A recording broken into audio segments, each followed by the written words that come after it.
in Torrance, down by Torrance.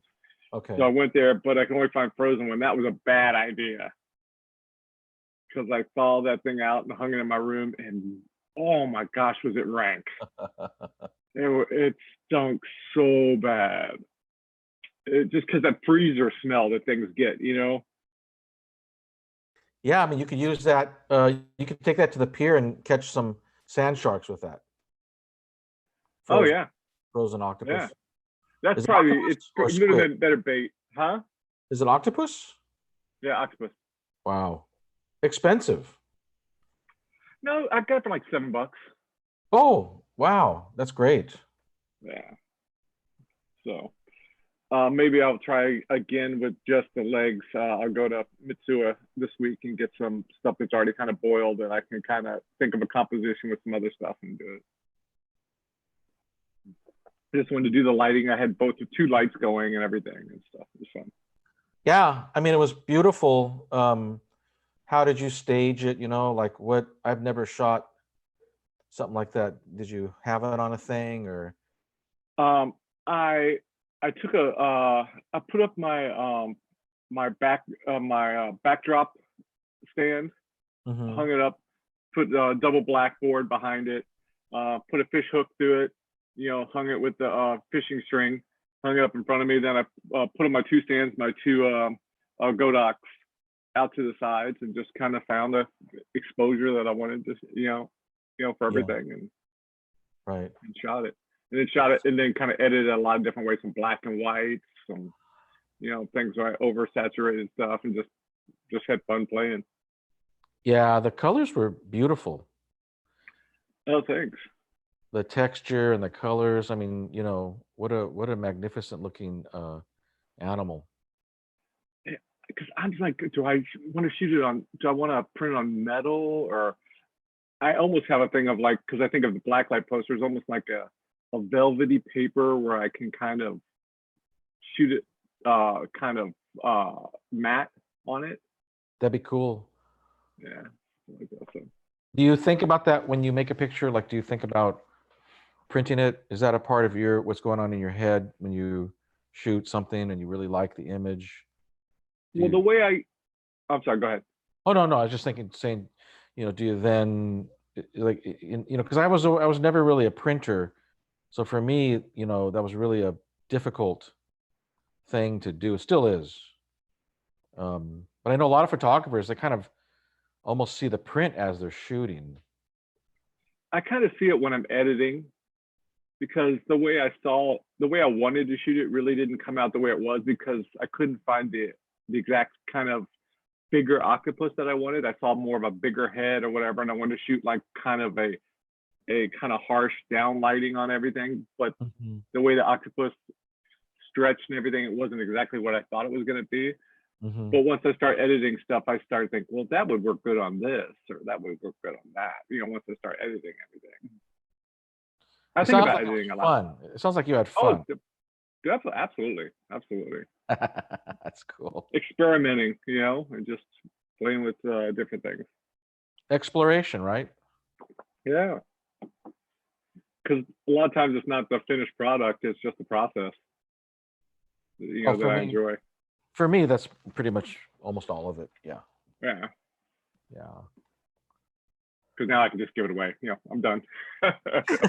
You got it out of your system? Yeah.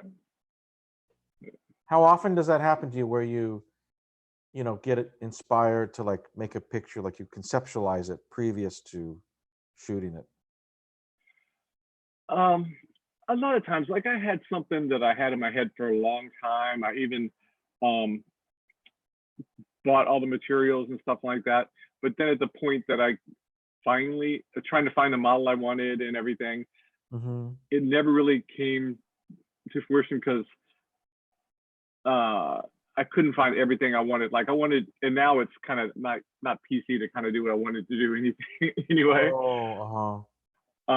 I wanted to do this girl who actually I found the model. She had all these tats and everything all over her neck, and I wanted to kind of do like the suicidal tendencies kind of bandana kind of down partway over her eyes. And and then I even took a skate wheel, but I couldn't. I wanted to find a skate wheel for Dogtown, but they don't have a good skate wheel that looks nice. Mm-hmm. And I made it like I did with another one where I made a ball gag, but I made it out of a skate wheel. So Mm-hmm. I was gonna do uh, that there, the ball gag with the skateboard wheel, and kind of bring this down here. And it was just the way I was gonna do it. It's mostly white except for the color of the Mm-hmm. ball, Yeah. and just do it like I think from it showed the Dogtown Suicidal, kind of like as a crossover between the Suicidal Tendencies kind of Dogtown thing. Mm-hmm. Mm-hmm. Right. And it's just I come up with images in my head and just want to play with stuff. That's cool. Yeah, from life in advertising and in you know photography and so. Right. What about yourself? Rarely. Rarely. I rarely get Yeah. I'm not really I'm more of a musician than a photographer. So, and even music doesn't really come to me very conceptually, it's more spontaneous. So when you're doing your photography or anything like that, do you ever think, wow, does this inspire me? Does this kind of music go with these kind of images? Or I do you ever don't. think of It's it? more, it's more like when I do photography, I started off probably more as a photographer, then I ended up going into music. And so when I make a picture, I use some of the principles from music, which would be negative space or the rhythm, contrast. So I kind of compose photography, with some of those principles, but I don't. Yeah, I'm a horrible videographer. Me So too. like, Yeah. yeah, or I don't have an interest in it. I don't know. One of the two. Yeah. Now, because I know like I don't know if you ever have done a book or when you're showing your stuff, do you do it almost like a music thing where like, okay, here's my most impact here, and then kind of go here and then build back up through how you're showing your stuff, almost like a music. That is You know, it's like, true. I've done that. I never thought about it. Until you just said that. But yeah, I have. Or you put the peak of it somewhere in the middle or in the beginning, middle, or yeah. Sometimes you hit them hard with a thing, and then yeah, it's a story, right? right. Put your B Yeah, sides in the middle.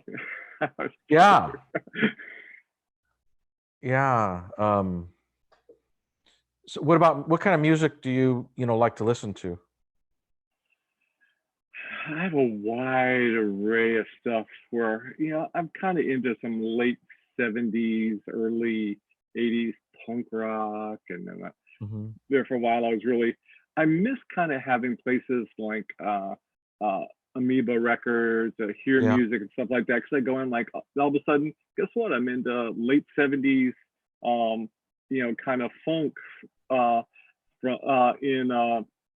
from Brazil, and I yeah, would get into these little things where it would take me, but now I don't feel like inspired that way anymore because everything's just online.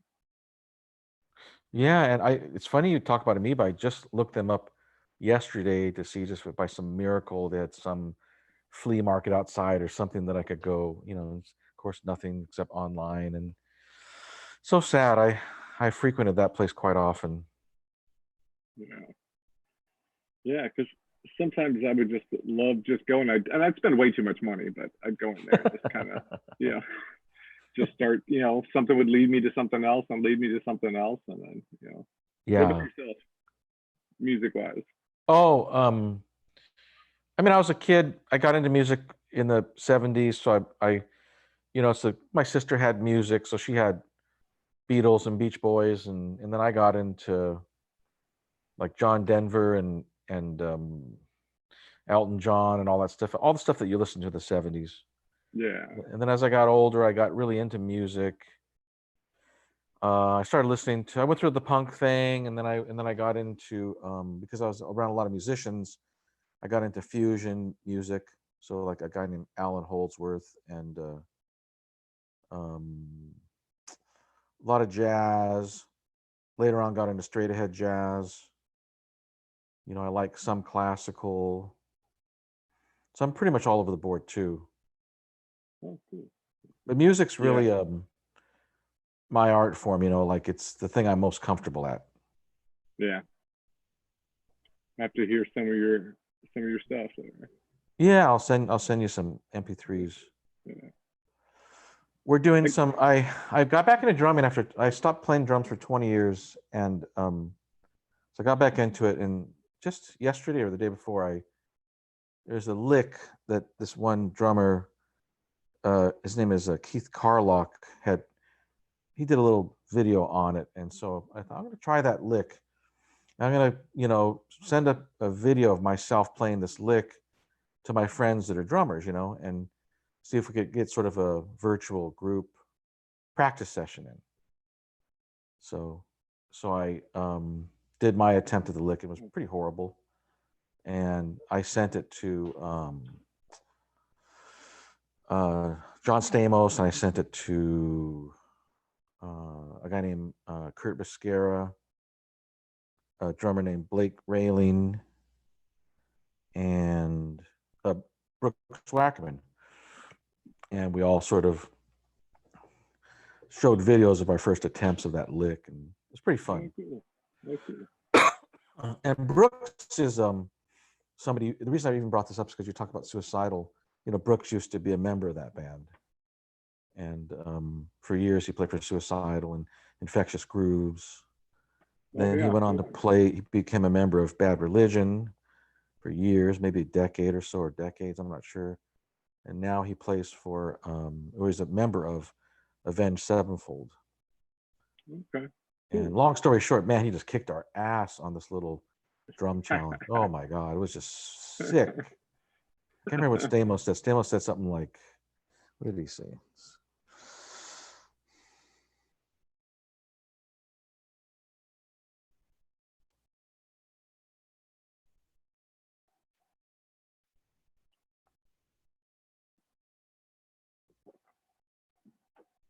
Where's that?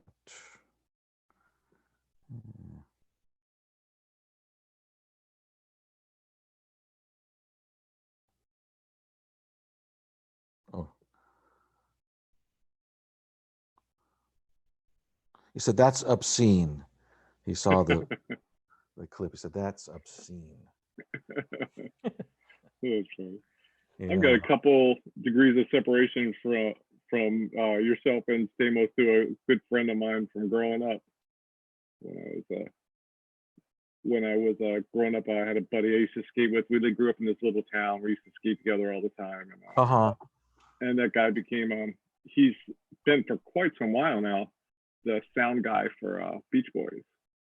Oh, what's his name? John Bracken. Yeah, I probably met him. Yeah, last time I went to one of their shows was at hey Ro. I went to one of their shows at a theater in Costa Mesa. Was he still working for them, or is he? I believe so. He's been with them quite a while, and before that, he was with B-52s for a good while. Oh, yeah, but he's done with the Beach Boys for a while. I think he still is. Yeah. Yeah, and I remember. So I saw them just recently, maybe 2 years ago or 1 year ago at the. I have it right here. What is it? This tour. When was this? Oh, I don't know. I walked off with his pass. Seagram Center in Costa Mesa, and yeah, watched them and had I got to drive over in the bus with the Beach Boys to the venue, and so I'm sure I met the sound guy, and then previously I saw them at one of the LA County fairs years ago. Even traveled with them a few times, or St. Louis one 4th of July. I did some work for them, electronic drum wise. I'm sure I met him. I went to a show where they were at the LA County Fair. Some years ago. Yeah, I remember going to that show. Yeah, I was there. I was probably there with my kids. We were up on the stage, and I was photographing from behind the drum kit. So I just walk, to behind the drum kit. Nobody yelled at me. Yeah. My kids couldn't believe I did that. I said, come on, come with daddy. Come on. Stand behind. I call him Uncle Stamos sometimes. Stand behind Uncle Stamos. So maybe one of them went back there and did that. I can't remember, but yeah. Yeah, that's cool. But I just remember going on the bus and eating all the snacks. yeah. Do you play any musical instruments? No, not really. No. Yeah. I used to always say I just grew hair for bands, but that's a long gone. Yeah, you had long hair, huh? Yeah. I did too. I had that at one time. Yeah. I always say my hair gave up on me before I gave up on it. I just got tired of caring for it. Yeah, sure. I just don't dig washing all that hair, combing it. Oh, hurts. That's a lot of stuff. I'm just wet, done. Yeah. When did you get into photography? You know, when did you pick up a camera and like sort of like it? In college, I was in the early 80s. I was doing a lot of black and white photography, and I was working at a photo lab for a job in Richmond, Virginia. And I was having fun there because I went to college with all these guys. There was a good music scene there. I went to college with all these guys from a band called Guar. And I remember that. All I remember them seeing. I heard some of the stuff, and I remember seeing their record covers and things. And yeah. So I still got a bunch of black and white stuff like that, which I need to get like a something so I can do the negatives and put them on my computer and edit them on my computer. But I still got a lot of old, negatives from those days. Shot a lot of shows, and then I kind of went away for a while. And then I think I told you before, my back just started getting all beat up from either many years of surfing or from years sitting over an animation desk. And then I kind of had to walk away from surfing so much as soon as I had a kid, and then I kind of got back into doing photography again. Okay. Yeah. I would think the animation. I think what do they call it? The sedentary thing's probably worse for your body than the surfing. But I think probably doing the both. One, I'm bending one way, and the other one, I'm bending the other way. I think the two of them together kind of. Yeah. It sucks, right? The body, like when you're really young, it doesn't really bother you. When you get older, it's sort of a drag. Yeah. You're not old, but I'm getting there. 55, so. Yeah. I got 1 year on you, so. I wish I was 55. Just that last year, the rough year. Yeah, hasn't it? For everybody. So have you, aside from the one you just did, photo-wise, have you been taking much skating? Obviously, there's not a lot of events. I went last week, or 2 weeks ago. I went with Lana Hiramoto. And we went and we shot somewhere way out in the valley with Salba and some other people, and shot. And that was a lot of fun. But besides that, every once in a while I'll kind of do a walk by, maybe by Venice, but kind of sitting at the outskirts. But if I don't know somebody, I'll just keep walking. Yeah. It's much more enjoyable if you know the person. Yeah. Yeah. So, hey, Joey. Not so much.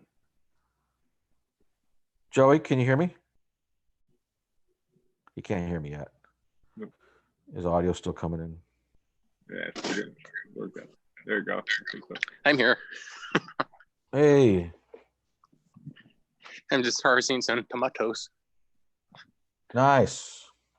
Oh, Joey's got one line for audio, one line for video. Is that what he's doing? I'll try and work on the one. So here you go. Oh, I can hear you guys. Hey, Joey. Joey, do you know Chris Hooten? Is this the guy who worked on Batman Beyond? Yes, I did. Okay, yeah, I met you last time. How's it going? Good. Good. My friend's super jealous that I get to talk to you.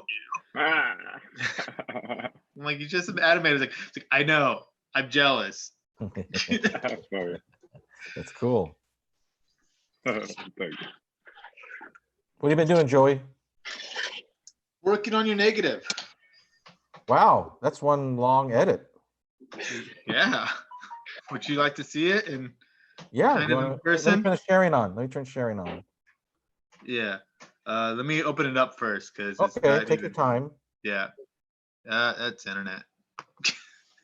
All right.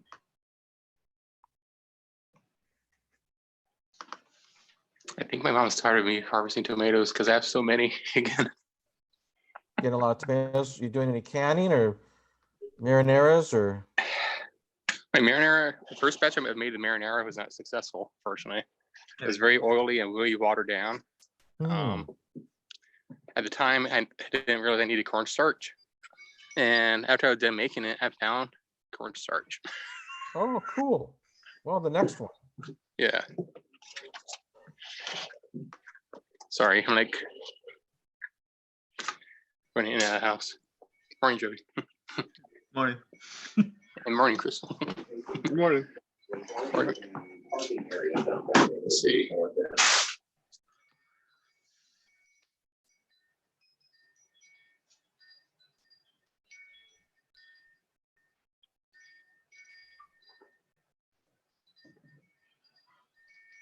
Hopefully this Friday or Thursday I'll develop your film. Oh, the expired stuff. Yeah. Cool.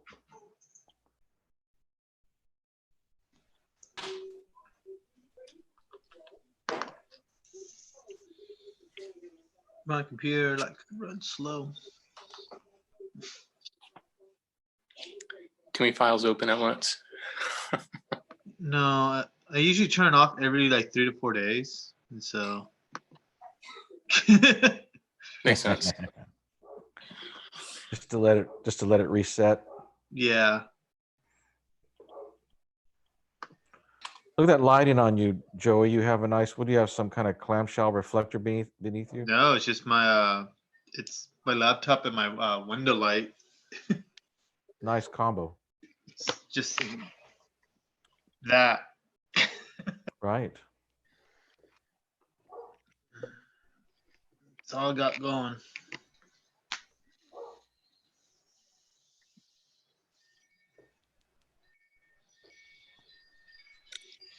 So how's it really been? Anything new? Good. Anything new? No. Looking for a job. Right. I heard you. Yeah. May have found one at BJ's as a dishwasher, so. Hmm.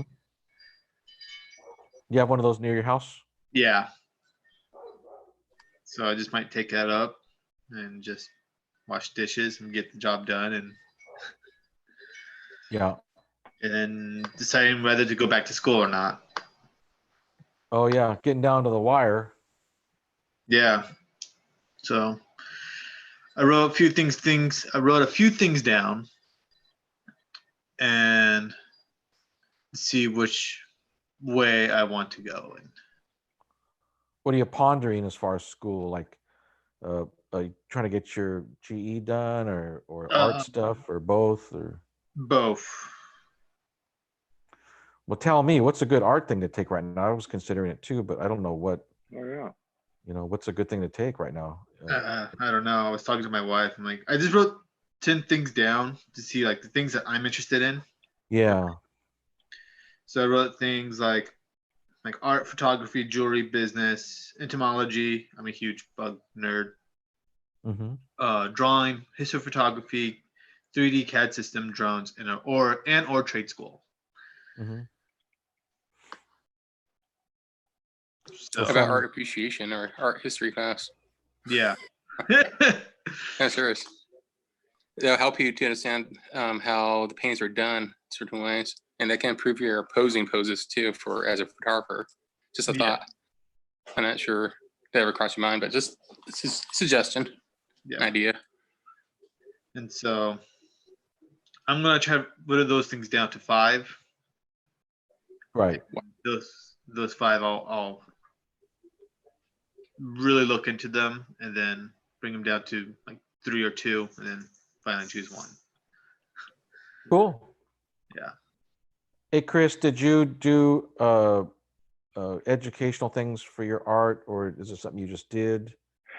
Yeah, I went to a 4-year art school, and I always liked doing characters and stuff like that. So I was actually went to school and graduated as a fashion illustrator, fashion art and advertising. I came out to LA doing that for some clients, and then that kind of whole thing kind of died out.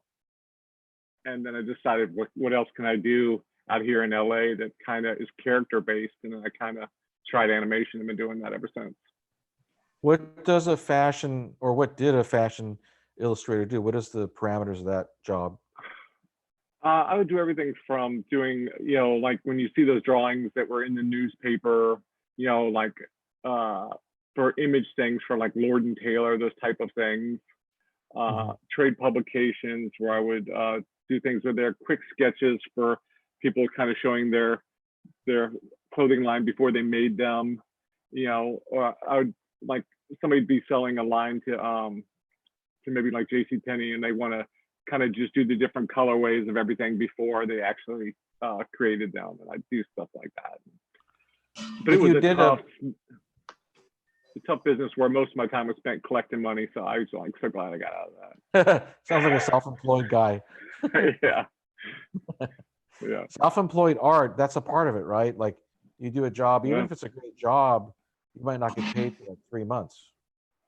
Yeah, it's either most of your time was spent trying to find the next gig or getting paid for the last gig, So yeah, you're like, everybody's jealous because you're this free person, you're making art for a living, but you're like also you have to be like the tough guy that tries to collect the bills. Yeah, so I remember doing that at the same time as in between I kind of started teaching at some fashion schools, teaching illustration and being a lifeguard on the side. I remember sleeping in the pump room of a pool that I was working at because my car broke down. I didn't have money I get paid from teaching once a month. I'm like, I don't have any money, and I'm sleeping in the pump house. Wow, and a lifeguard, that's a calling, because there's not a lot of money in that, and there's a lot of work you got to put into you have to be very physically fit to do that. Well, it was something I had done when I was younger, so it was like something I'm like, well, maybe I can do that and get, I know I can get some cash. And I was doing that while they were doing summer. I probably shouldn't say where, but what the heck? It was at Cal Arts because they're doing some summer program. I was doing that, and at the same time they said, okay, so you get we'll pay for all your meals while you're here and stuff like that. I'm like, oh, I get the free meals. I get the awesome. And then when there wasn't people at the pool, I could go in and take the life drawing classes and stuff like that. So sweet. Yeah, that doesn't sound bad. So that was my life before I switched into animation, and that kind of stuck. Oh, here we have Joe. Okay, so nice. these are some cross-processed film that my cousin Debbie sent me. Her father took these from, I think, 40 years ago, and I processed them in HC 110 straight, I believe. That's the original. That's the original scan. Whoa. So this is just, I got all the major stuff out. Yeah. And then I try to get rid of this little area right here.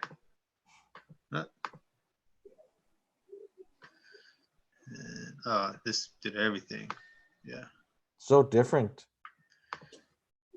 More contrast and the highlights. And then got rid of all those little spots as well. Wow. That's gnarly. And then, bloop. Whoa. Whoa. I'm still working on this part. I still need to work on the shadows and the coloration. But Holy moly. How are you doing that? In Photoshop or? This is Photoshop. Make a new layer. I put on overlay. Opacity is around 40% and the fill is about 40%. Oh, sorry.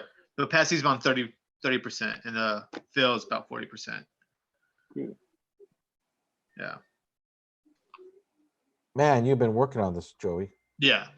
I would have charged like $15 an hour for I something know. like Was your wife saying, "Is Ken paying you for this?" Yeah. yeah, right? Wow. It's beautiful. I didn't realize that is that snow? yeah, it's no. Ah. Because And you have the little patches right here. Mhm. And so that kind of looks like, oh, this is probably snow then. It's Yeah. probably not grass. Your work has revealed so many details that I didn't see before. Yeah. I try to look up the codes for like a buffalo skin color, but it's hard to find. Not to mention this was Kodak film, so that would also be a different thing to think about. Yeah. Which I don't know how that would affect. I don't know how you'd reference that. Maybe the green would be a better Kodak reference than the buffalo. Yeah. How cool, Joey. That's really cool. Way to go, man. Seriously. All of that. Ugh, From God. that.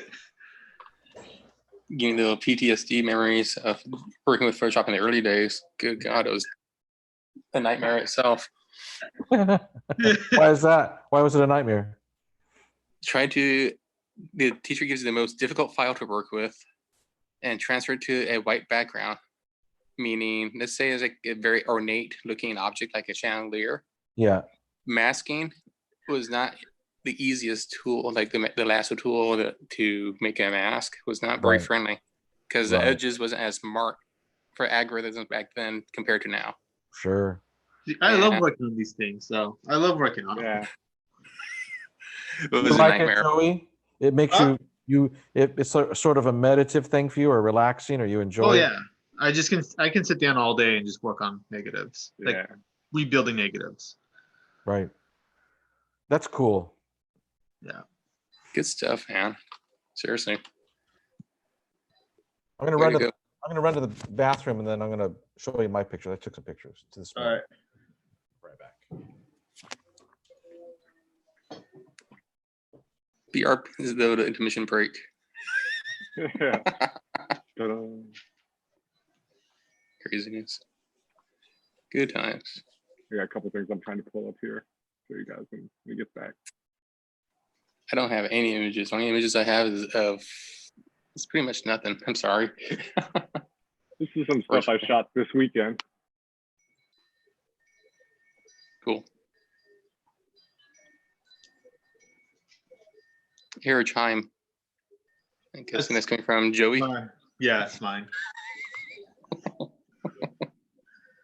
That's awesome. We're not allowed to like drill anything into the wood, and so we have it wrapped around the pole. That's cool though. My mom loves chimes. I should get her one actually. We have a full garden That's good. of just plants. Nothing edible. Nothing edible. Well, we have mint and basil, and we have catnip for our cats, but they don't like catnip for some reason. These cats are weird. If you have it too close to, if you have the herbs growing to each other too close, the smell probably is confusing it. No, it's they're still in their own little individual thing. Like Okay. we haven't planted them yet, but like we bought it, we came, and they usually love plants. Like they like to chew on plants. That's why we had to keep them outside. But when we bring it in, they'll smell it and then they'll just like leave it alone. Because he kept saying no, probably had a little PTSD moment, probably. No, they eat the cat grass like crazy. Strange. Yeah, That's pretty but strange. they don't like. I don't think they like catnip. So strange. Mm-hmm.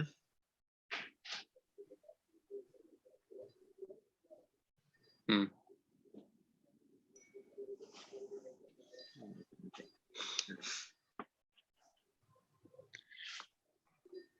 All right, so this is, let me see. These are some Ooh. photos from this morning at Ponderosa Park in Anaheim. And this was shot on a Fuji X-T30 with a really old 58 millimeter Minolta 1.2 Rocar lens. So everything was manual focus, which was just horrendous. And these images are, I literally this morning before this talk, you know, I put them into Lightroom, and I just sort of bumped the black and the white. You know, I try to get them within the full spectrum. I didn't do any type of editing, nothing, no contrast, no nothing. Just literally try to get the thing sort of, you know, the right light exposure. So I like that pastelly bokeh on that left side of that stuff in the back. That's beautiful. yeah, it really breaks away to nothing, huh? Yeah. There's a bug on it. Oh yeah, yeah, good eye. How That's a fast? Okay. I'm gonna go back. No, Tell me you're if I'm fine. done. You're fine. This was about, you know, 7, 8 in the morning. Mm-hmm. Yeah, I was still asleep. Me too. I am not a morning person. You know, I'm not either, but like, it's so peaceful. The one thing I'm gonna really miss about this time period is how empty it is, you know, and now the freeway to get here, you know, from my house, this is right by Disneyland, and from my house, you know, it was horrible traffic and people were pissed off and trying to cut each Yeah. other off, and they're late, and it wasn't that way just even a month ago, you know. So Yeah. it's starting to come back, the whole crowd, and Yeah. it's one thing I really do not dig about Southern Well, California. people aren't afraid anymore. They're Yeah, more annoyed. Yeah. it's just, that's all fine. Everybody's got their right to whatever they feel, but California is just so crowded. Yeah. Oh yeah. We Yeah. kind of got a break from that like 2 months ago, a month ago. That was nice. Yeah. Getting the bird. It's a Nice. cool photo. Ooh. Oh, cool. Wow, beautiful. What'd you shoot this with? It's all the same camera, that Fuji X-T 58 millimeter Rocar Minolta 1.2. Beautiful.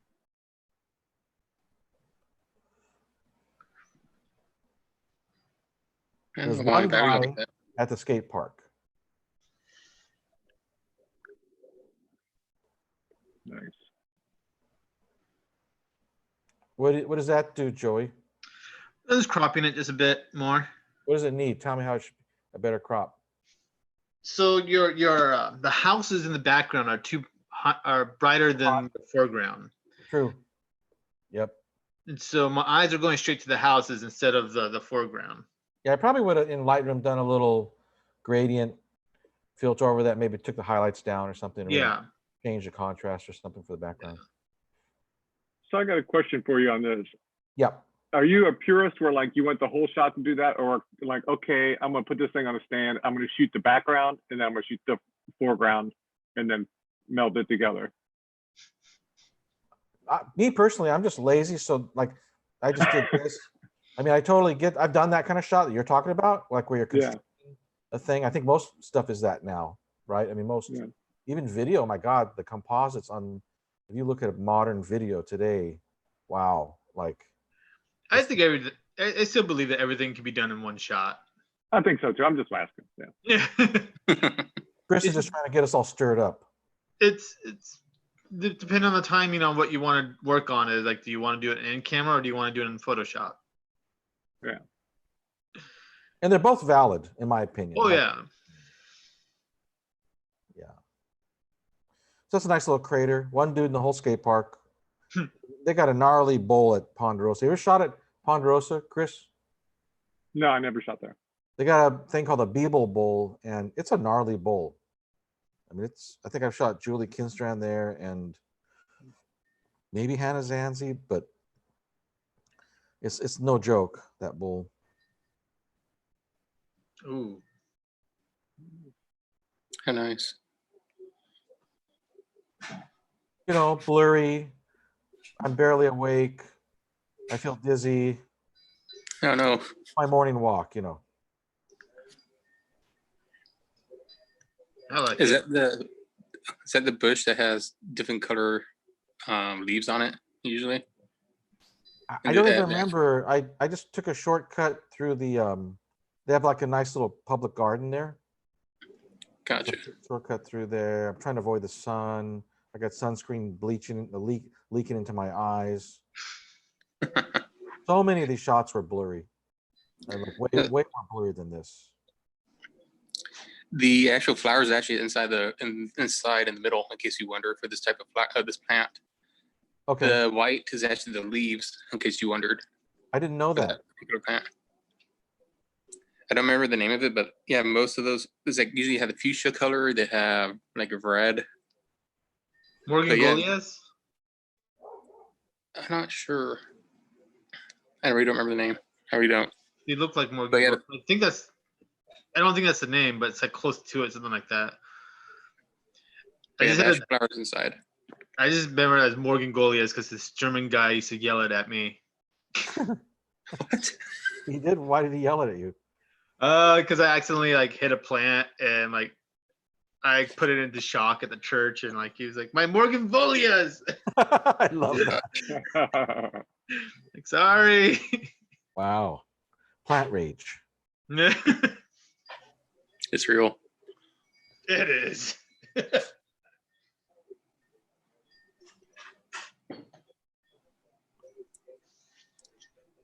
It's maybe double look. What the heck? Wow. Yeah, it's so bright. It's so very minimal. overexposed. It looks like they're flying through the air, but it's just a bunch of, flower debris on concrete. You should put some like artsy poem on here. Artsy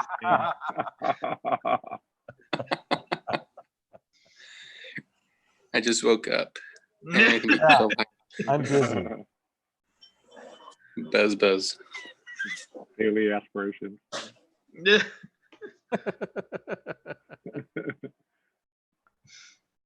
I just like the Like that. rim on that, whatever this is, that thing. I like how it was rimming the whatever that is, the wall. Mhm. Like I'm not a great photographer. I'm just looking for light. Like something different than everything else. Why are they looking black and white? Right. I think it would look really striking. Straightened up, What's it too. called?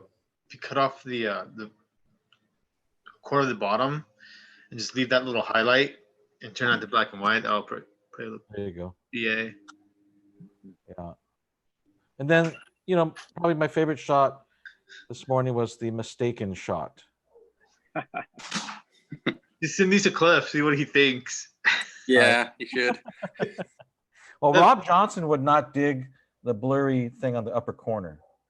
Like I was shooting a bunch of skateboarding from far away through fences. And sometimes I get up to the fence and the fence would blur. And Rob Johnson was saying that was not proper. So now I've been going out with my film camera and I've been trying to shoot everything f/16. Fine. And I'm trying to include the bars and let the bars be, have detail in the I'm bars. just talking to the guys. Oh, sorry, my wife. And that's it. That's the end of that brutality. I think with skateboarding though, I think the blur does look good though. You like blur? I like the blur on the skateboarding as the fences because then like you are looking through a fence. Majority of the kids who are scared or are very introvert go by the fence and look through the fence. Right. How It's about nice you? letting you know it. Oh, I'm sorry. Go ahead. Yeah, go ahead. No, how about you? I was going to ask you, Chris, what do you think about blur as, when you're framing a thing? Do you like a blurry thing? Do you have a preference? But I think if you can tell it is a fence, it's nice sometimes going through a fence because it's like almost like I jumped this fence and and I'm kind of So it gives it you're where you're not supposed to be. Yeah, Mhm. I That's a good point. like that. And I hear some people about like shouldn't do the blurred foreground and stuff like that, but I don't really think about that so It much. doesn't bother you personally. Yeah. It's like a movie set. They're walking behind you very low and ducking. How about you, Raul? Do you have a preference? Depends on the subject matter. Yeah. Right. For The example, story- when I That's what the when story I you're telling, right? pretty much. So when I photograph couples for their engagement sessions, for example, I try to find something I could frame them with. Like if it's like a foliage of some sort, or if it's an architecture building, just having something, I don't know, just to frame them in some way or another, if that makes sense. Yeah.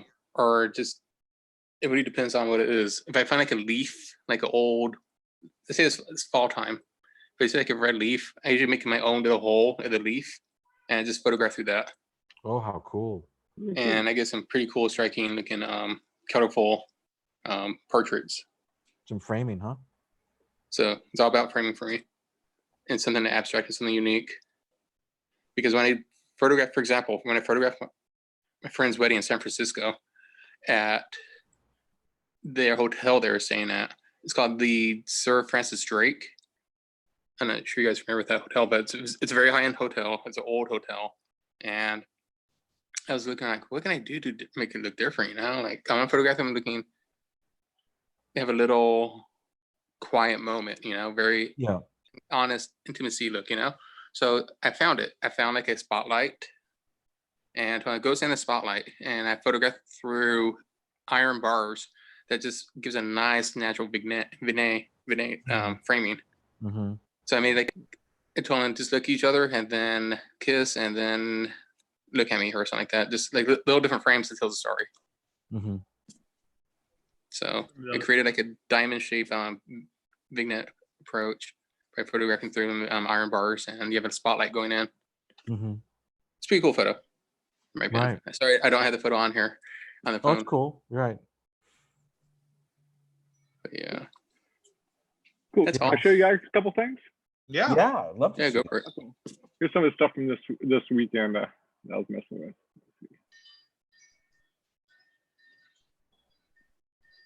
This one you saw. Let me see, share. Yeah. Oh, cool. It's very cool. It has such which- a stellar look about it. Things. I was just playing with the light and just the background. Probably ISO is about 64. You know, and just hung it and got rid. Only thing I took out in Photoshop was I got rid of the little hook that was hanging from. Mm-hmm. And the room was just rank. That thing smelled so bad. But it looks the opposite. It looks so beautiful. I think. And just playing with colors in Lightroom, just messing with it, pushing and pulling some things. Now I shot a behind couple- it, you have this really super subtle, circle of light. Was that on purpose, or is that my cataracts, or what is that? Did you make that? It's very The soft. light hit it a little bit, but when I was messing with it in Lightroom, and I kind of pushed the black to where I wanted to, I kind of just left enough of it so you could see a little bit to kind of frame it. Yep. Yeah. Yeah. It gives it a nice little, it's not just floating in space. There's actually something. Yeah. It's beautiful. I'm guessing this is squid. Yeah, octopus. Yeah. Oh, octopus. Wow. Here's another one. Let me see. I messed with a bunch of different little ways. Mhm. Oh, Whoa, that's a trip. It looks so, what? Matrix? Like, Alien, the alien or whatever. yeah, it's so I love different the from the other framing. photograph. Thanks. I think Love To the be framing. honest, What's sorry, that? go ahead. No, I love the framing. It's like lower. Yep. Oh.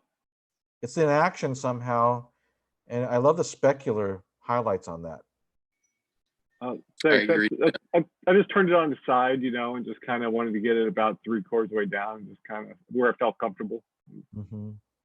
Was this a It's- pet? What's that? Was this it a pet? Yeah, it used to be a pet. Yeah, What was his name? I don't know. This one I like Sucker. because it kind of came out looking like a heart or something. Wow. Dang. Wow. Just Wow. playing with different ways of messing with the color. Again, look at that specular highlight on the thing. It's gorgeous. Yeah. That's very cool. I mean, I've My- seen a lot as OC Fair judge, former judge. I've seen sea life images, but nothing like this. This is really taking it to a different level Yeah. for showing sea animals and such. And I applaud to you for challenging yourself, making something different because you succeeded. Well, thanks. When I started messing with it, I started thinking about, I guess that's too much of my animation stuff. You ever see Hellboy, that character who has like the squid stuff? And I started thinking about that, you know, and it kind of took me somewhere else with some of his things. But thank you. Beautiful. And where's the one last one I want to show you? Sorry. This is I think I showed last week or put on my Instagram. This is just like a music one that was messed with. Oh, nice. Where this Sweet. is on a seamless, or was this at a gig? This is at a gig, and the sun was really it was overcast that day, but I just really kind of went in and kind of pushed it all to white. Mm-hmm. And that's Ty. That's Robert Trujillo's son. Oh yeah. Well, there's another person we Robert Trujillo. That's the bass player he was a player for Suicidal and with Brooks, and Yeah. and then he got the job with Metallica. Wow. So the last time I saw Robert Trujillo was at the Jaco Pastorius film premiere at the Ace Hotel, which he helped produce that. He helped make that. I don't know if you know who Jaco Pastorius is, but he's this great jazz bass player. And so I'm sure I met the son, but I saw Robert. Yeah, it looks It's a like a young fantastic Robert. shot. You know him Yeah, too, huh? Not really well. I mean, but I saw him at Brooks's wedding, and I see him. Joey. Super nice guy. The question is, why don't you know him, Joey? That's the question. Because I don't know your friends. We don't hang out much. Chris Hooden is my friend, and here he is, and you know, There you go. yeah. If you know Trent Renzer personally, let me know. So I get it. I don't know Trent. No, Darn. I love that song of his called "Hurt." Yes, I have that on record. I like Johnny Cash version of it. Yeah, isn't it amazing how his is so good too? Like, Yeah. I'm kind of torn, right? Oh yeah. It has a completely different vibe to it. Yeah, Yep. So true. I could listen to either one of those. Can I ask you guys a question? That first image when I was talking to you about it, Ken, that Yeah. I just wondering if that'll look good, better like on a metal, or like if there's some way I can print that on. I'd love to have like a flat black on a velvety kind of paper. That purple, that first Yes. one I showed you, You can with the shoot. squid. You can print on metal. I think it'll look great on metal. The highlights will be really bright though. Yeah. You could adapt that. I mean, you could adapt for that. You know. Can pull it down, you know. Yep. I'm trying to look you up on Instagram. Yeah, Chris Hooten photo.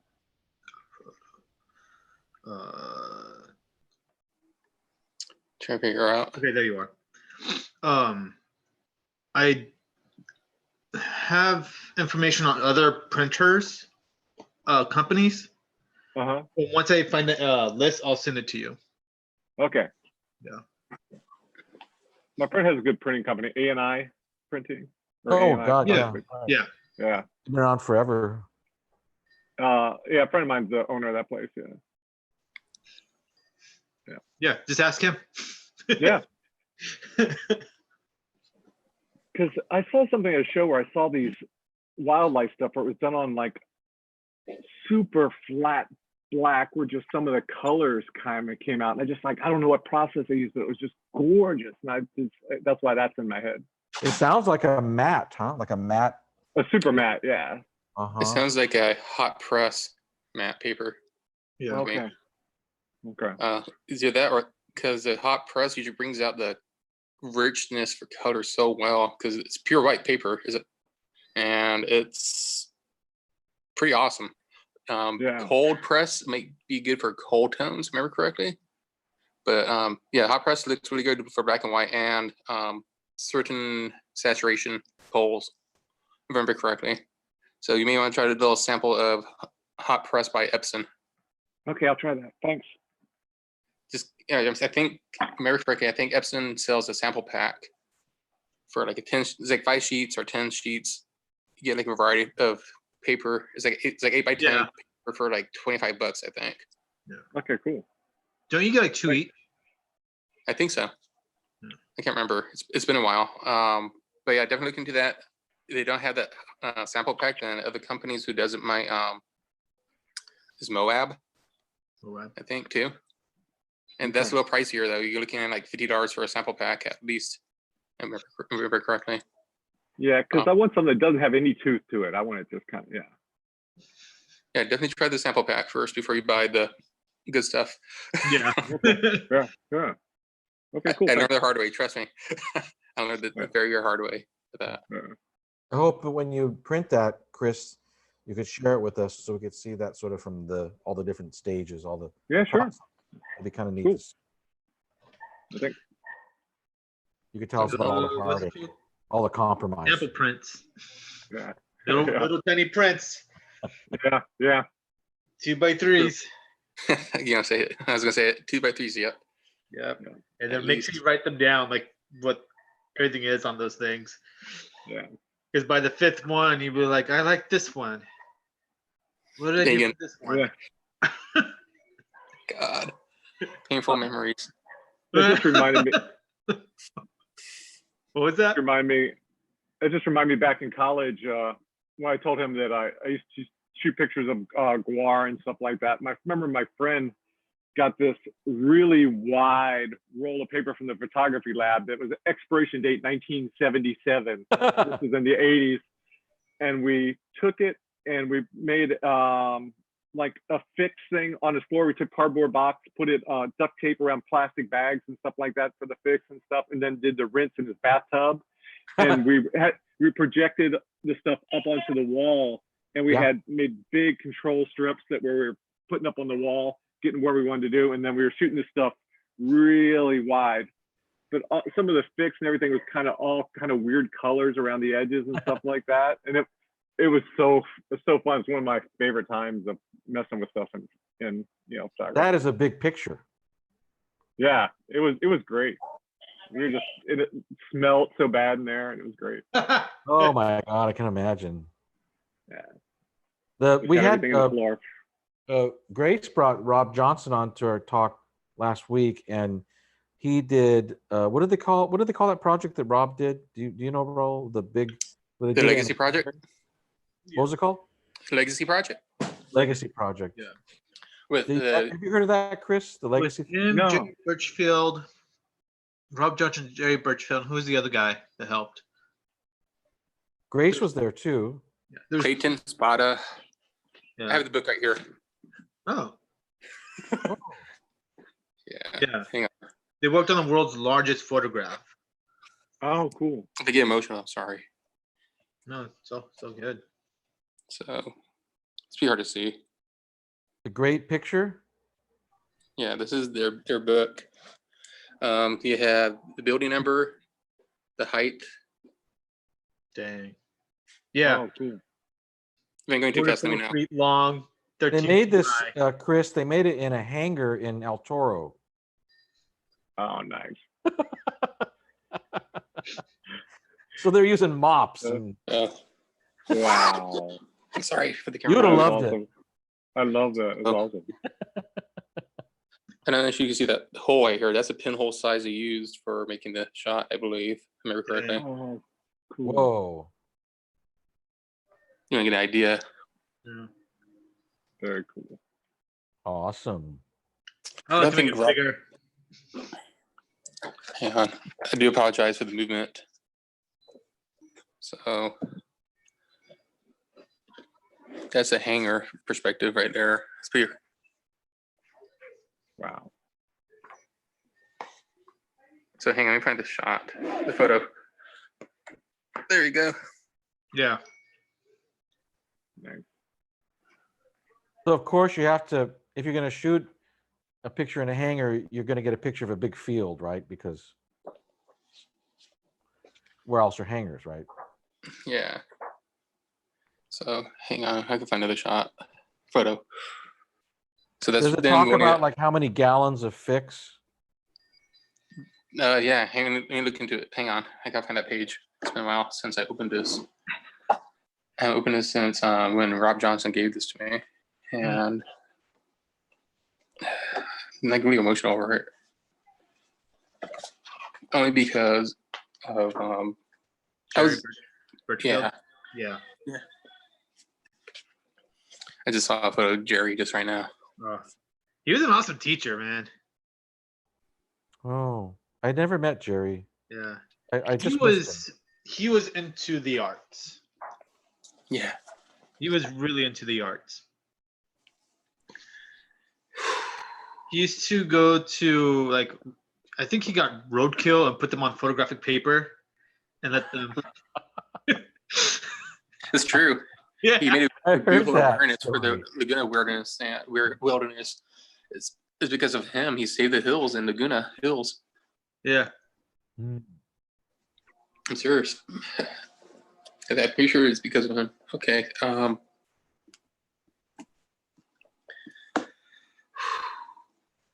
Sorry. This is a lot harder than. It's just sad because I think some people it was in this part of this project they have passed, and just that group of photographers started the Legacy Project has shrinking a little bit here and there, and it freaks me out. Yeah. Yeah. Anyway,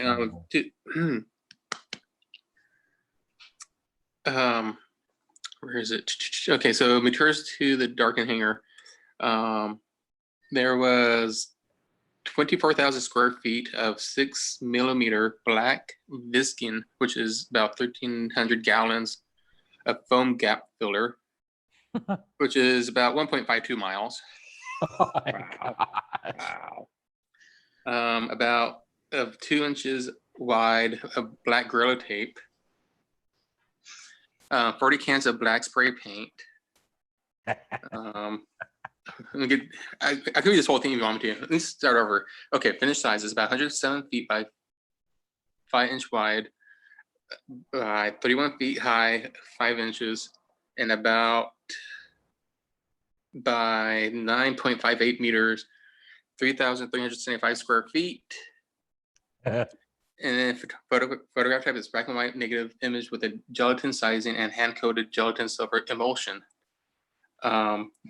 Yeah. It was taken at the Marine Corps Air Station to Outdoor Control Tower, Twin Railways, and Heart of Wilderness. The building they use is a old F-18 jet hangar at the Marine Corps in El Toro, El Toro. Marine Corps Yeah. in Irvine. The camera size is about 161 feet, 6 inches wide, by 44 feet, 2 inches high, by 79 feet, 6 inches deep. Let's see. The materials to darken the hangar is about 24,000 square feet of 6mm black Viscin, 1,300 gallons of foam gap filler, about 1.25 miles, 2-inch wide Gorilla tape. Uh-huh. Wow. 40 cans of black spray paint. And the fabric is seamless unbleached muslin, specially ordered from Germany and weighing about 1,200 pounds. And that's rigged. Aperture size is about 0.25 inches, pinhole. Says 15 feet above ground level, no lens or other optics. Emulsion is about 80 liters of Rockland liquid light, a gelatin silver black and white sanitizer hand painted onto the fabric under safe light illumination. The emulsion was applied on July 7th in 2006. The exposure is about 35 minutes, beginning at 11:30 in the morning. 35 minutes. 8th, yes, 35 minutes. That's awesome. That's when they started, beginning at 11:30, and by July 8th, they put the black and white developer and 1,200 gallons of fixture delivered by 10 high volume submersible pumps. The developing tray is about 8mm vinyl pool liner contained by a wooden sidewall, which is about 114 feet by 35 feet by 6 inches deep.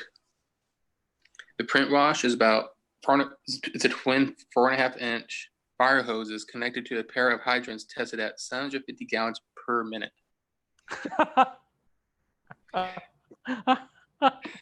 Yeah. That's rad. That's cool. I couldn't participate in this project, unfortunately. I was invited, but I couldn't have done it because it's my dad's birthday weekend at the time. Aw. Yeah. Does that picture hang anywhere? Last I seen it, I think it's in China currently. Yeah. Okay. Yeah. The last I've heard it was in Japan, so I guess it moved. I don't It's know. the world's really don't know. largest picture. Before Rob retired, it was back at the original hangar. Okay. Yeah. And I knew Uh, Rob was gonna go out there and do a speech or something because they were doing something for it. But yeah. So the reason I got so emotional, that's why I got really emotional, because I got invited to do this and I couldn't do it. Yeah. But it's a really good book. If you guys do want a book, I suggest contacting Rob Johnson and asking if he has any left for sale or pinpoint where to get a copy. Yeah. I was going to buy one, and this really got me emotional. He actually, Photo Daddy, I call him. It was a Christmas gift from Rob, Oh, Oh, nice. and yeah, yeah. I'm sorry. that's all It's good. just, I miss my photo family very much. I really do. Yeah. Yeah. It's a tough thing that was such a resource. The special group of people over there. Yeah. If you have a Have good, you guys ever fiddled around with a pinhole camera? No, I would love to mess with. I would love to. Yeah. All the time. You do, Joey? I have the Hawkeye brownie. Right. My Linhof, you were telling me that I should put some plywood on the front and drill a hole in there and make it a pinhole camera too. So with your digital camera, you can buy a lens cap and Mhm. drill a small hole in there too. Mhm. Oh, that's cool. Jeez, that's a good idea. Yeah. That takes away the film aesthetic fun, though. Still fun. It's so fun. Yeah. I love the way pinhole cameras look, the images. I don't know why, but I think I did that when I was a kid with a Quaker Oats box. Oh my gosh. Yeah, you can do that. With Pringles, works the best. Yeah, Pringles work. And it's The oatmeal magical. I box. remember it being kind of magical, you know. I don't know why I didn't keep doing that, but so who's it? Juan is his name Guerrera? Juan Guerrera. I'm always trying Guevara. to get him to talk. He makes pinhole cameras, doesn't he? I think he did made his. Did he made his own? I think he did. Larry made his own too. Did he? Larry Yeah. Hack? Or which Larry? Larry Hack. Uh-huh. He made a really good one. Yeah, that's true. He did.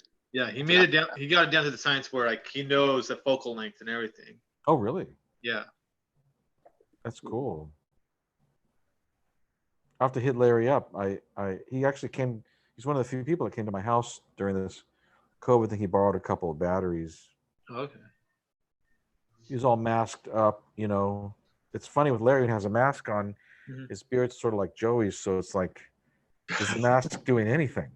Yeah, so when I wear my mask, my glasses fog up. I don't know if you get those problems. Yeah, I get that problem. Yeah. So we're I not, usually shave before I plan to go outside. Well, outside meaning outside. If I'm gonna be out there for like a good walking amount of time, I usually tend to shave. I don't even take a chance. I'm paranoid like that. right. That's all right.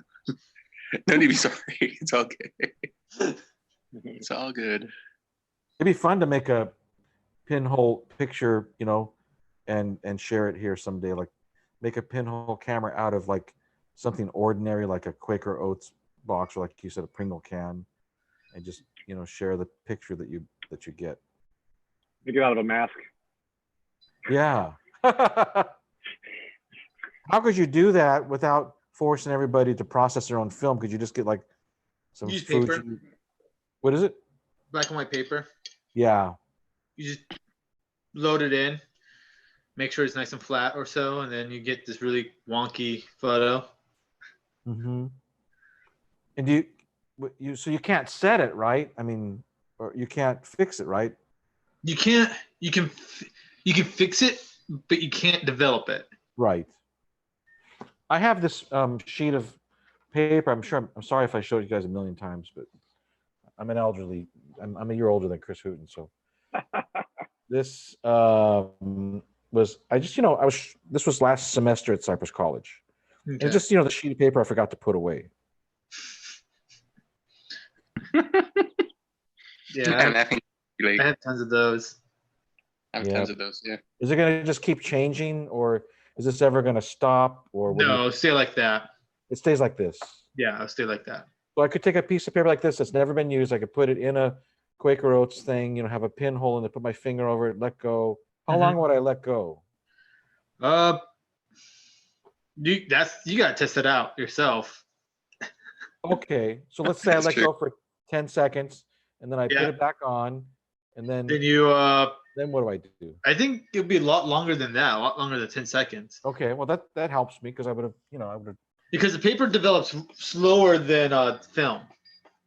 Okay, So you'll probably have to let go for at least, I would say, 5 minutes. okay. It also depends on the. Stand there with this Pringles can for 5 minutes like this. My hands are shaking.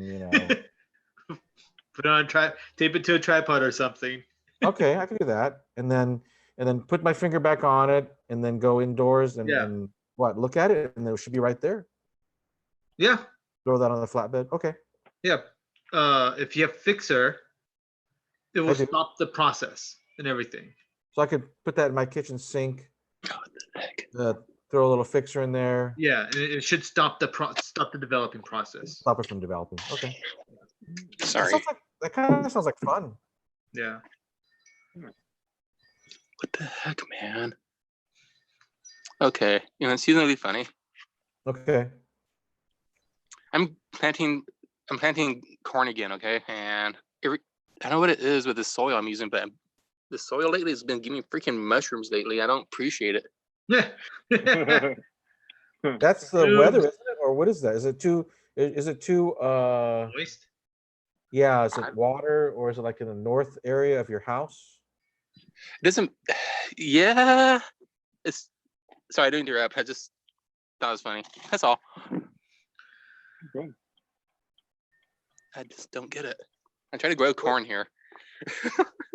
Are you going to get another crop of that? Isn't corn done?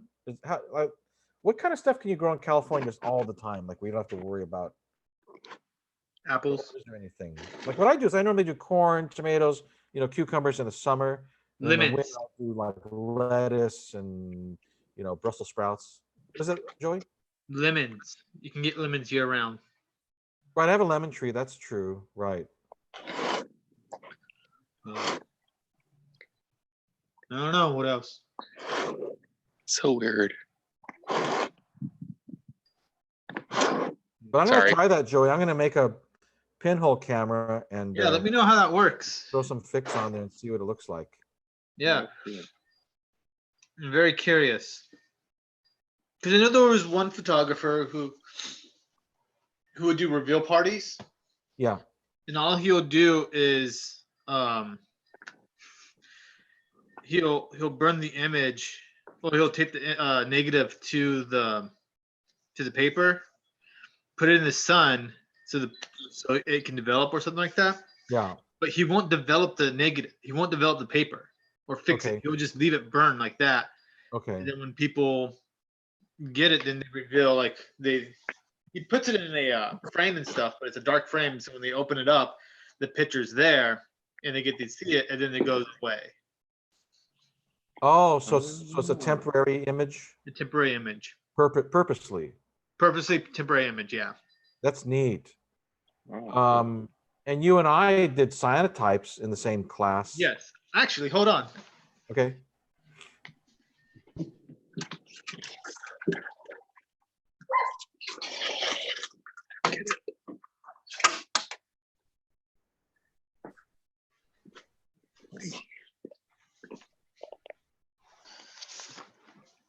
Oh, yeah. Wow.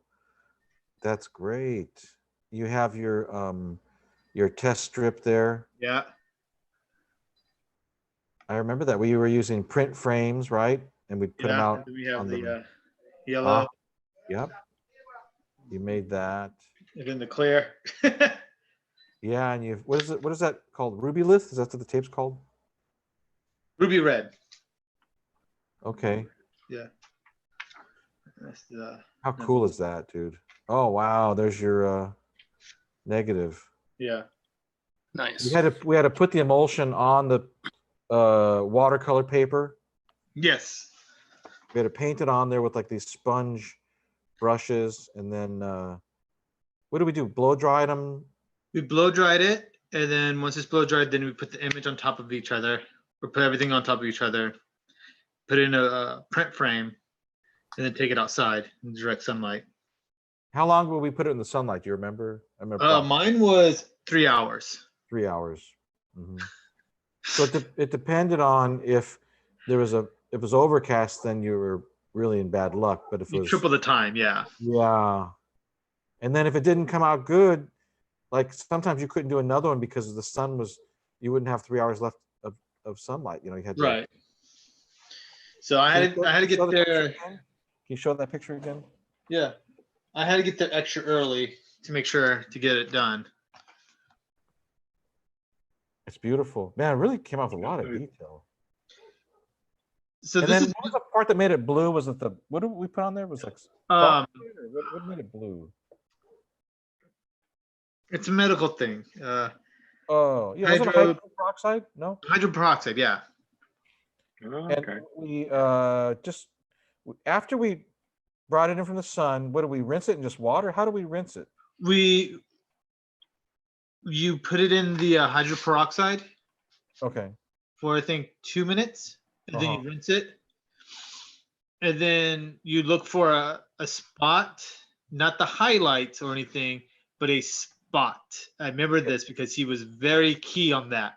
You look Rager. for a stupid spot, you find it on the measure of here, Yeah. and if you want it darker, then you double the time. Ah, So once yeah. it's 15 minutes and Yeah. you go 1, 2, that's 30 minutes, 45 minutes or so. Doubles and Right. halves. Doubles and halves. Nice. Cool. Nice Yeah. work. Greg Reger, that's so Greg Reger. That's all Having in regular. holes, having in holes, right? Yeah. I remember that. That was a hard assignment for me. I actually had a hard time. You did a Joey. cyanotype. Oh. I think I threw mine away because I was so upset with it. I tried hard in that class, man. Well, you earned that A. It's pretty obvious that you earned Huh? it. You earned that A. Yeah. Yeah, Yes, I my did. cyanotype looked like a Xerox, you know, looked like it was a punk rock flyer, you know, so Yeah. flat. Yours is great, Joey. Serious. Way to go. Well, it took me 3 days to get this shot. So Yeah. Talk the about. paper wasted. But I learned so much about that, you know, just by putting emulsion on paper. I was like, oh, that's what happens. Yeah. Like I always bought paper. I didn't know in some lab they put stuff on. Of course they do, but I never did it. Yeah. You can make your own emotion. Make Right. it in black and white paper, but you're gonna make your garage smell like crap. Oh, Make sure you have proper ventilation too, because you want to be breathing that. No, you don't want to be breathing that stuff. right. It's too dangerous. It's a Yeah. bit. You little dangerous. If you're watching this video, watching this live, do not do it in closed areas. Have open air. Yeah. Please. There's the instruction books like if like do in garage or open air. If in garage, have doors open, Right. and fans on. Right. But that, you know, taught me that, and then shooting with a 4x5 camera, as stupid as it sounds, you know, I learned about, well, here's the lens board, here's where the negative is, and there's Yeah. the billows in between. As stupid as it sounds, even though that's been happening in my Nikon F2 and all my digital, you know, that there's a sensitive thing, and it comes, it really drilled that home, you know, to me, just to, you know. I should lend you my the negative by Ansel Adams. Oh, it talks about, he did the different talks books, about one the on the science print, one of on the all that negative, stuff, one on yeah. the, right. It talks about like the science of what goes into the negative, the science of what goes into the bellows, the science of what the lens is doing to the bellows, and how the light is reflected inside the bellows. Right. And so it might give you more insight on what your film's doing, more so with the camera. Right. That's cool. Yeah, I'm that way. I'm really basic. Well, this will get you to master the basic. Right. Yeah. I'm so disappointed that we could never get that other alternative class. I don't know what ours was called, but I think Rager had one. They didn't have one after ours, or was ours the Yes. advanced one? Okay. There was alternative processing, alternative photography, and then alternative processing.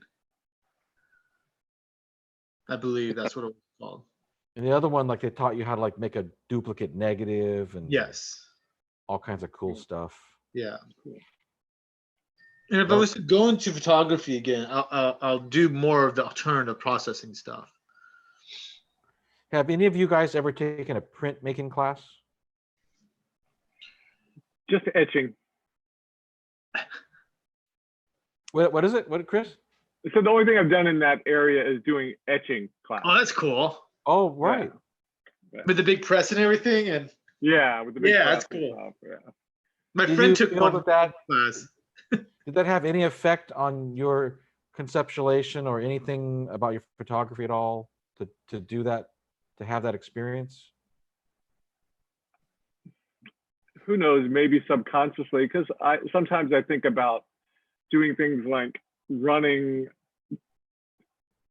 a photograph, printing it, and then taking, well, more of the printing end of it, and then doing a second run of a print on top of the print, Ooh. you know, and things like that, or Yeah. doing a watercolor wash on a watercolor paper and then printing on top of that, Oh. things like that. Is there a term That's for that process of your kind of, what would you call that? probably, you shouldn't do it. No, I don't know. I'm gonna mess up my printer. I don't know. Yeah, right. You kind of like double expose your prints then. Yeah, it's almost like stacking my, you know. or whatever. Now, did you guys ever do that? Like instead of like doing double exposures, like stacking your negatives and printing by stacking negatives and stuff. Oh, like yeah. that? It's doable. You could do it. 'Cause I used to do that Yeah, when I was in college. Yeah. You get neat things. I Yeah. love abstract things. So for me, I love that stuff. Try this when you get your darkroom. Can try putting a. I've seen people do this. Get a dryer sheet and then put it on top of the film Mhm. and print it like that. Okay, so that it's going through there, it's kind of irregular and Yeah, it kind of breaks up the light, so Oh. it looks like a bunch of like spider webs or cobwebs is neat. like developed onto the film, or it looks like scratches. I love that. I was actually today, there's a bus bench and it was being scraped by a side light, and I was trying to shoot the bench. What I saw, you know, it didn't come on the camera, that's why I didn't show it to you guys. But I love abstraction, you know, I love imagery where you can't really tell what it really was, or it becomes a new thing, I guess. You want to see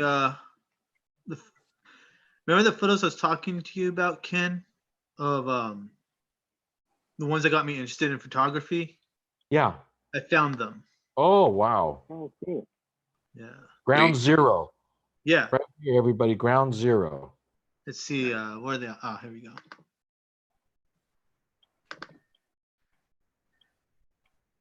Let's minimize this. Let's screen share. I think Cypress It may College not had printing pop class. up right now. No, it's not gonna pop up. They Darn it. do, Raul. Hold on. I was told by an instructor, Heidi, she's a professor at the college right now, and she taught me a few things about conceptual photography and about developing and stuff like that. And she was telling me that I should take a printmaking class. That was something that she felt was a good thing for a photographer to do. Mm-hmm. It's really rewarding, actually, in my I opinion. thought that was a pretty good idea because it's really, I'm definitely deficit in printing. Like I'm hearing Chris talking about printing, and I have a really nice printer in my garage. I should crank that thing up. You should. You should totally print. Print your own photos. Yeah, Help you out. Yeah. So this is beautiful. This, my cat would happily eat that lizard.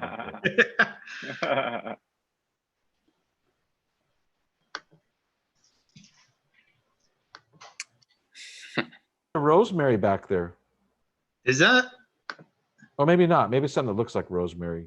no? That has thorns on it. Oh, okay. Go hug it. Go hug it. We say the desert wants to hurt you, the jungle wants to kill you. This is you climbing. No, that I'm took the photo. This was our climb up. It was about 25 feet high.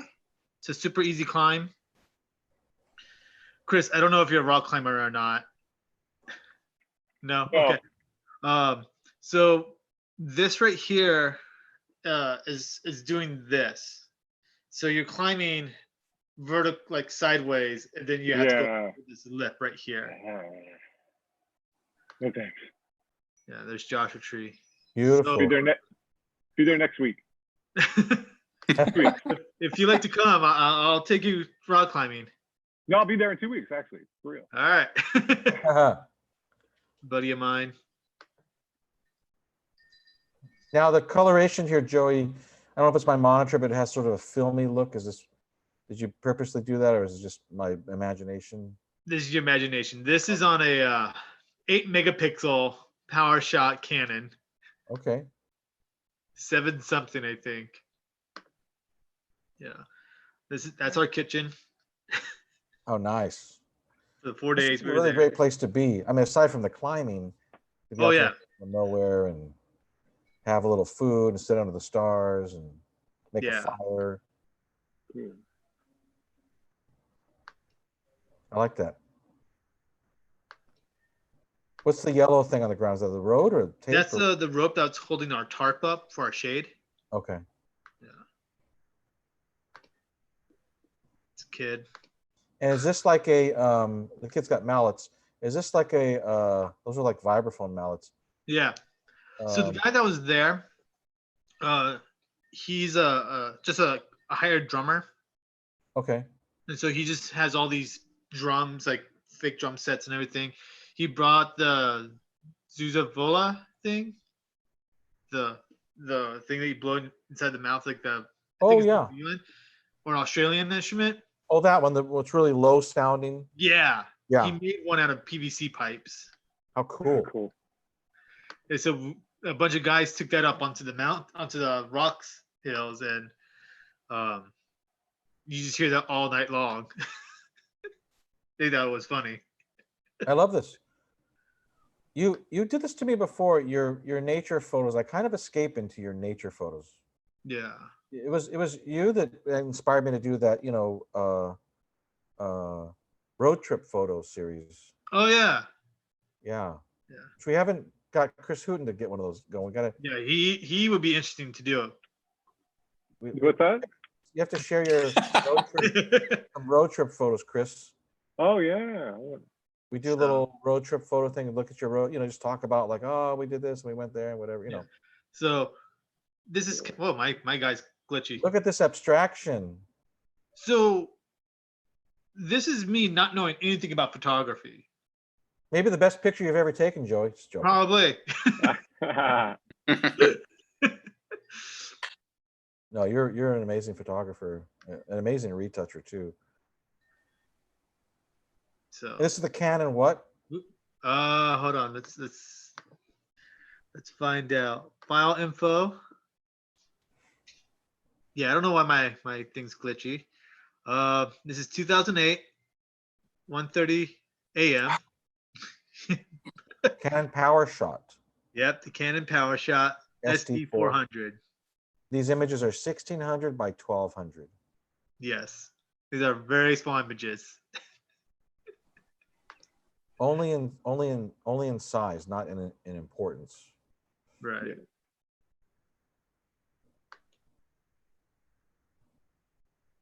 I do this shot here almost daily.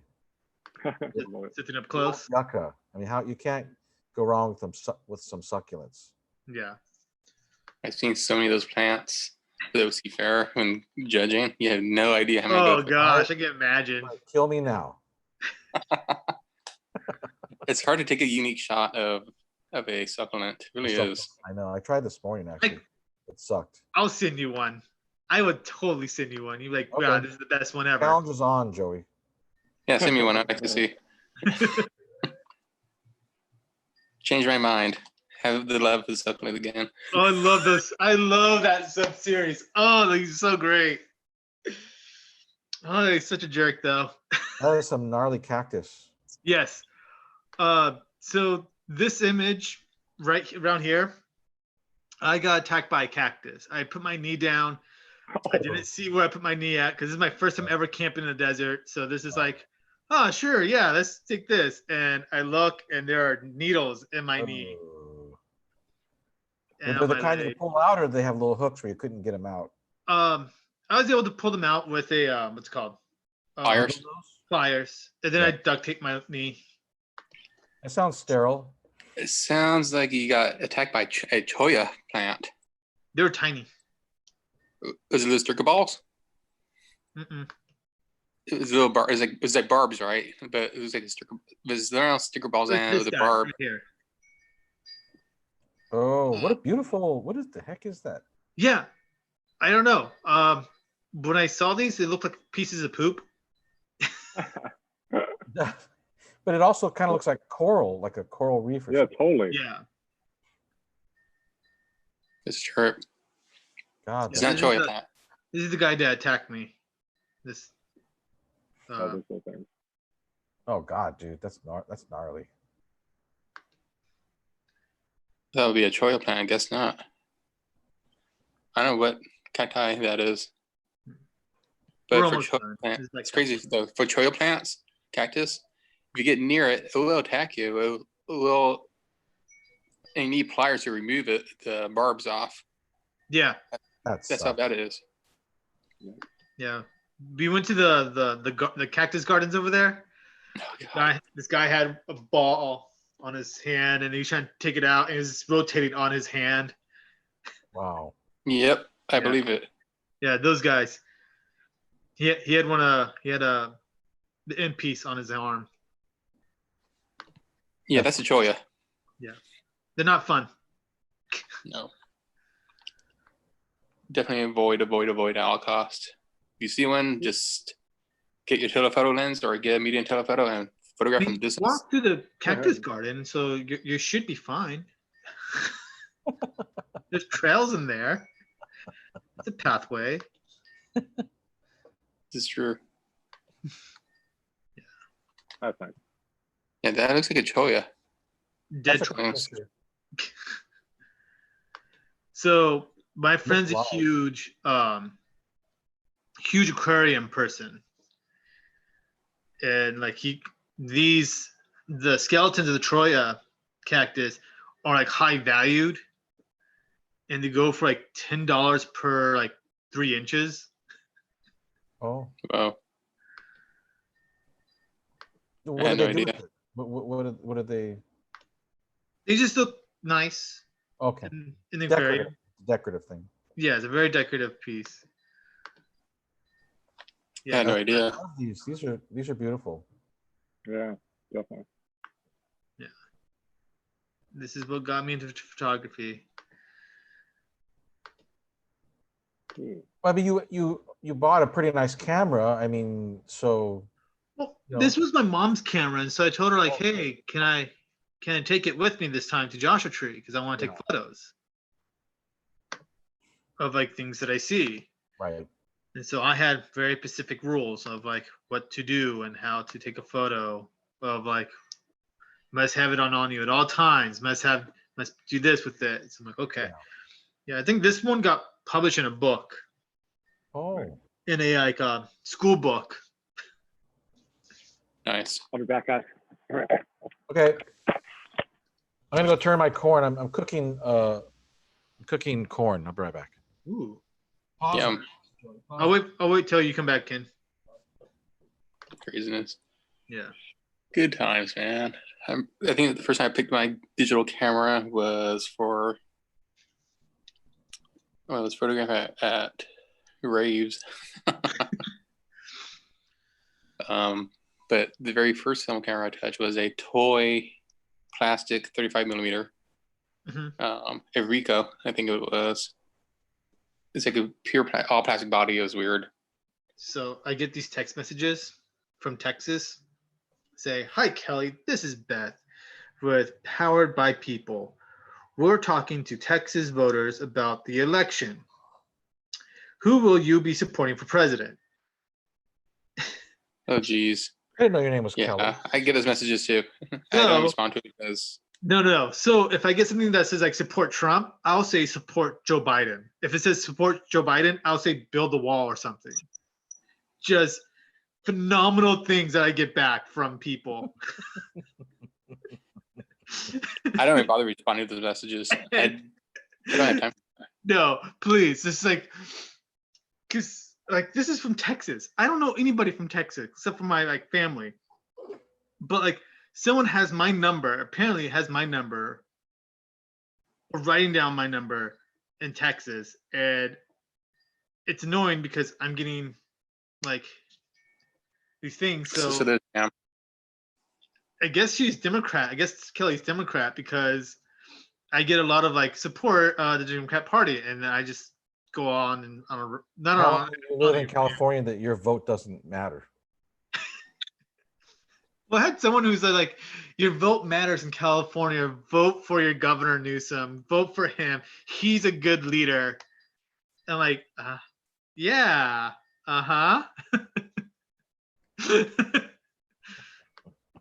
No comment. Oh, no, I'm very witty with those people.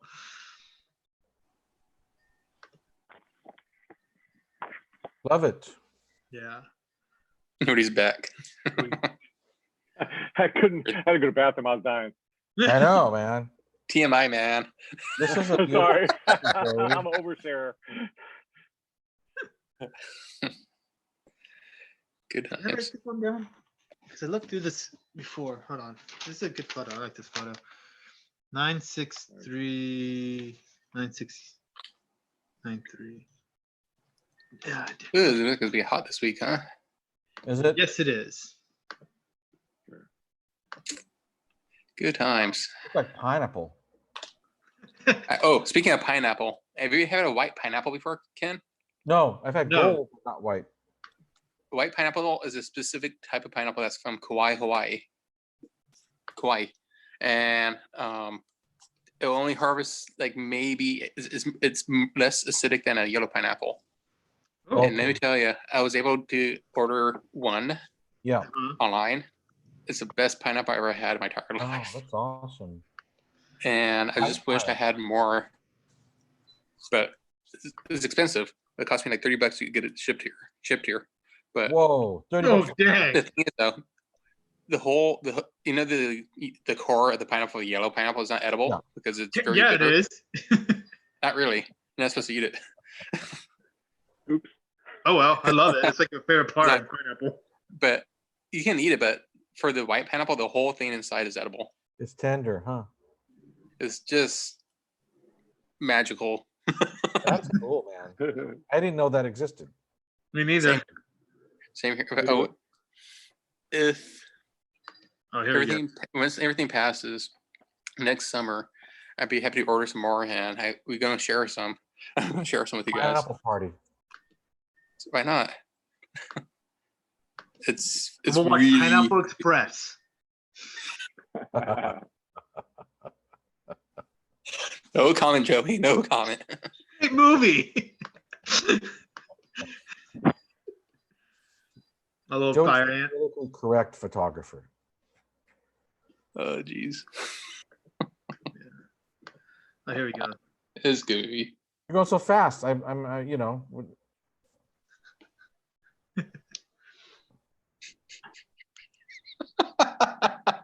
Awkward silence. trying to escape here through your photography.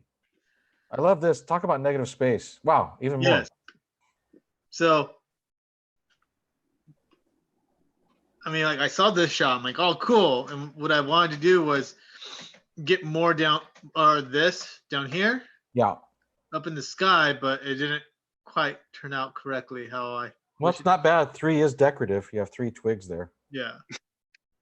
4 if you count this. Upside down, I'd probably make $1 million with that photograph. Probably. Oh, there we go.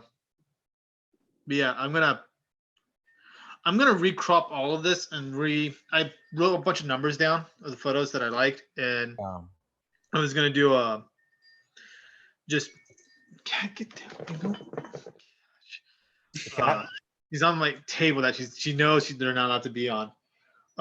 He's telling you that you're on the Zoom too long. He's like, Right. hey, what about me?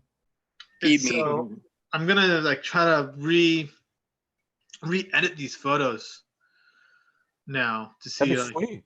Yeah. Don't you find it's different when you revisit photography? So I showed my friends a long time ago when I took these, probably back in 2012 or so. This girl saw my old photos, goes, "Wow, you were a crap photographer." Jeez. I was like, Wow. "Thanks." It was like, "But look at you now, you're so much better." I'm like, I don't know if that should be a compliment or not. Right? Like, thank you. Yeah.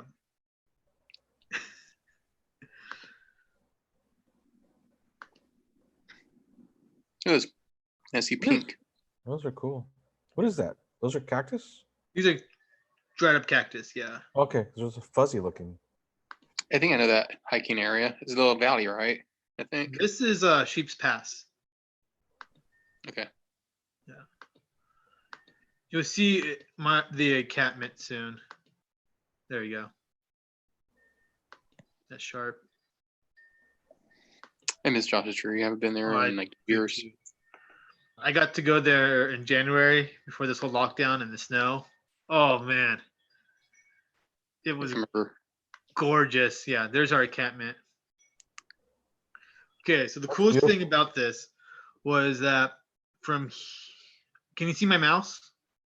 Yes. Yeah. Okay, so from here to here, Mhm. there's a zip line. Oh, wow. It's about like 75 to 90 feet long. Wow. From here, we had to climb up here to around this hill to up here. Right here, I almost fell almost 75 feet. You fell? Almost. My friend saved my life. I was carrying all the wiring, and the rock hit my backpack just enough to make it move on my back and make me lose my balance. Mm. And it's kind of like the slow fall where you know you're falling and there's nothing you can do about it, and so Oh, you try to God. grab anything. And so I was like, "Help! Help! Help!" And my friend grabs my backpack and shoves me against the wall. Wow. And I was like, "Thank you, thank you." Wow. Saved my life. Dang. That's gnarly, dude. Yeah, Wow. That's a pretty Plus, that's a beautiful shot. yeah. Not the near dying part, but the picture. Not that part, yeah. no. Yeah. Yeah. There's something really neat about that picture right there. Yeah. except for the bathroom and the recycling and trash can. Is that how's that elevation over there, by the way, Joey? Is Huh? it be high or is it low? The elevation? This I think it's high. I think Joshua Tree's high That's desert. probably high desert, isn't it? Yeah, it's high desert, yeah. I mean, like the campground site, is it higher elevation than White Tank? Or you don't know? I don't know. Okay, I'm just curious. I'm trying to find a good spot for to camp again. And then You have to reserve these camp spots. yes, Yeah, these ones you have to reserve. cool. Yeah. Is it like a meteor shower this week? I think, or next week? Yeah. August is meteor shower. Yeah, Oh, cool. I wish I could see that. Yeah, if it wasn't the lockdown, I would have totally gone out and watched the shower. Why can't you do it? It's not open? Not really. Oh. And it's hard on my body now. Still. To camp so ruggedly, you're saying? No, I still have like stomach issues. Oh, yeah. You're on a secondary lockdown. Yeah. Yeah, LA County is still locked down. I don't know about you Orange County. Wait, LA County's we got locked down again? Yeah, a few months back. Oh, that's right. I thought you talked about recent lockdown again. Yeah, this is one of my favorite Double shows. lockdown, roll. Wait, I'm just joking. It's a super secret double lockdown. Yeah. Super secret. Only for Christians. That's a whole other lockdown. Yeah, no way. I see why you like that shot, Joey. That was a good shot. yeah. That's nice. I think that's the hill facing us, I believe. Yeah. We're getting Those flowers are pretty cool to photograph when it's sunset or sunrise. really. Yeah, just a little tip for you. You get a Alright. nice little ethereal looking, crazy What are quality these two looking. fellas? Look at me. That's Yeah. you? This, What was that? You in Hairless. another life, Joey? Where's your beard? right? This is it's clean shaven, and then I had no hair. I was like down to buzz cut. That's why I'm wearing the Wasn't bandana it? to keep my head from. You look like a banker or something. Like a banker on vacation. right? Trip out. It's cool. It's amazing what photos do. You could look it back at yourself and like, Yes. what the heck happened? Look at that beautiful light. Yeah, that's nice. That's gorgeous. It's gorgeous. I miss this group. So that's our shade spot right there.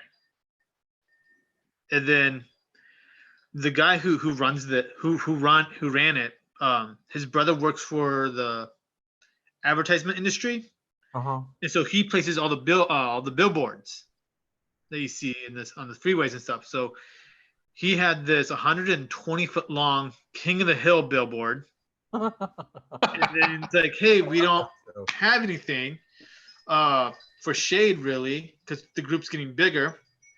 He goes, oh, I have something perfect. So he gave us the King of the Hill billboard, and so we placed it up there. And so You repurposed. every so often we try to go to the Joshua Tree through Google to see if that photo's up there or not. Yeah, the satellite. Yeah, Would have been a good drone shot too. yeah. Too bad we can't fly it there anymore. And that's it. Yeah. That's cool, Joey. Cool. Great. Thank you for sharing the Joshua Tree photos. Makes me Yeah, miss it thanks. very much. Well, When's those are the last the time you were at Joshua Tree, Roll? It was about 2 years ago during it was in April. I think it was a meteor shower, I believe. I don't remember which meteor shower it was.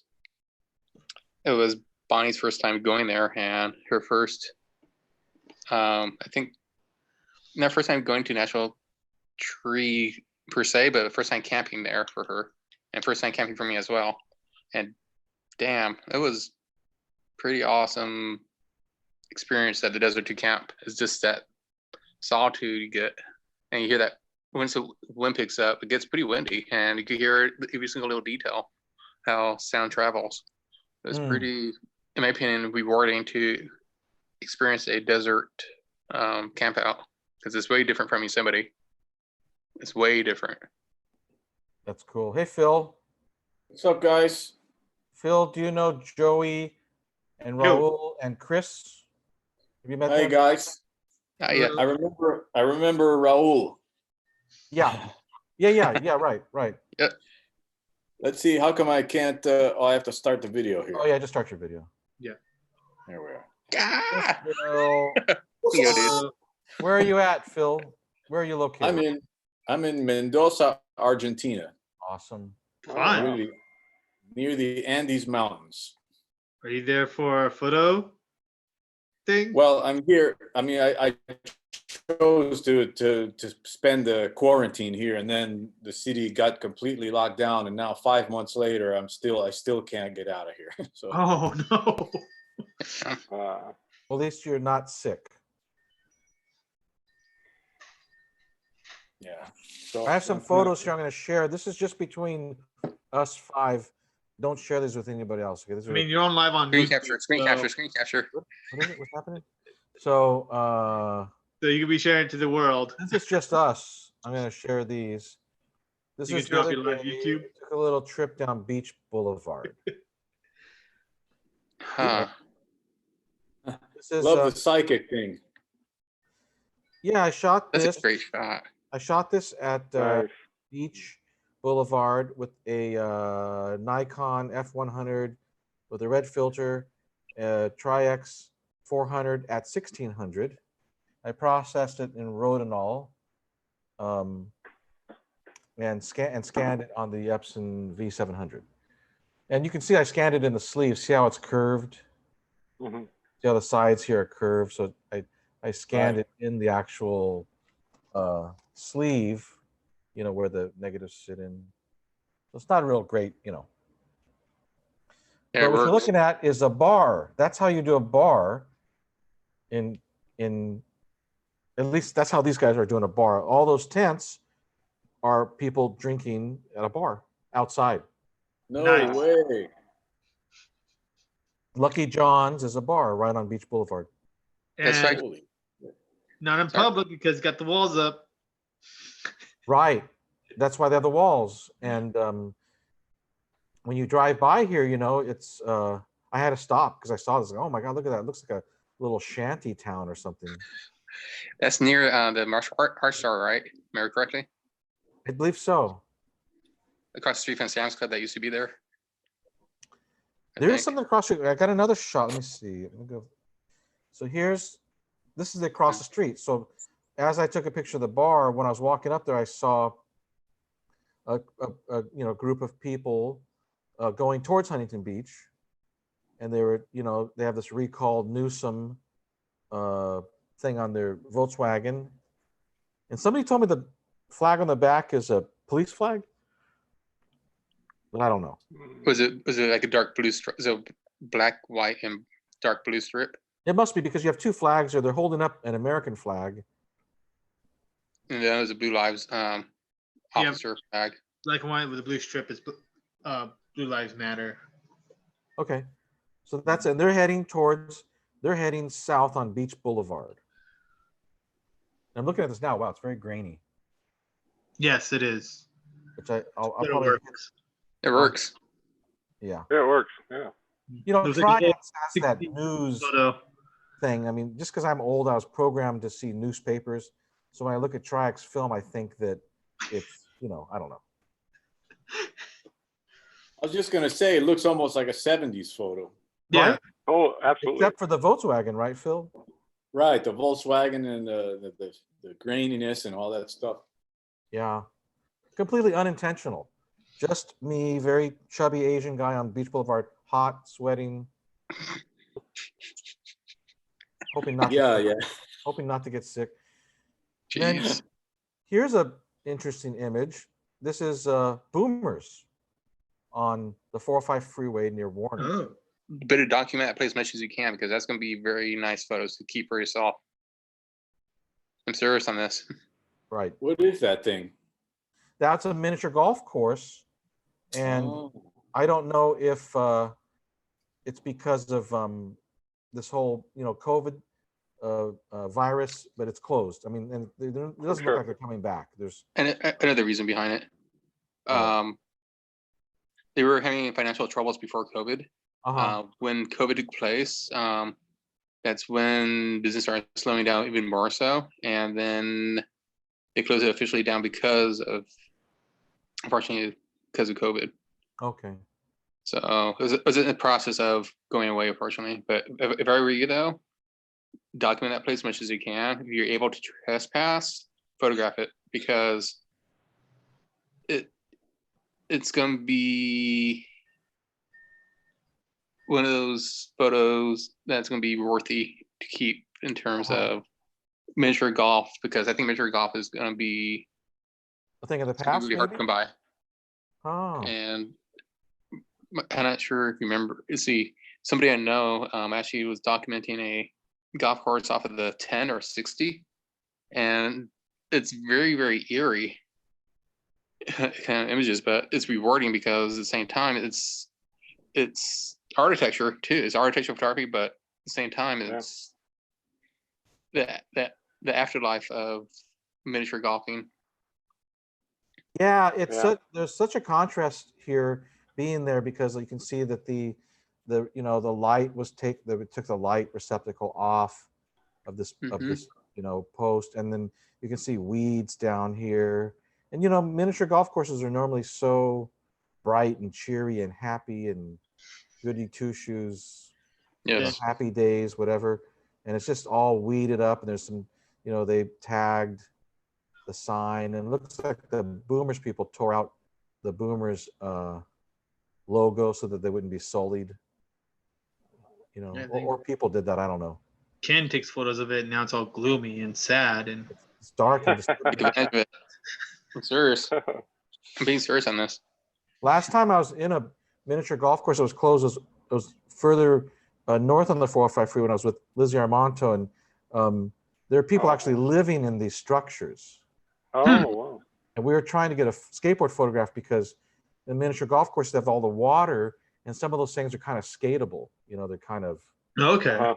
they're kind of like little mellow bowls and little, we were trying to get a shot over there, and I'll be right back, guys. Hang on a second. yeah, I think this is the one I was hide and seeking at.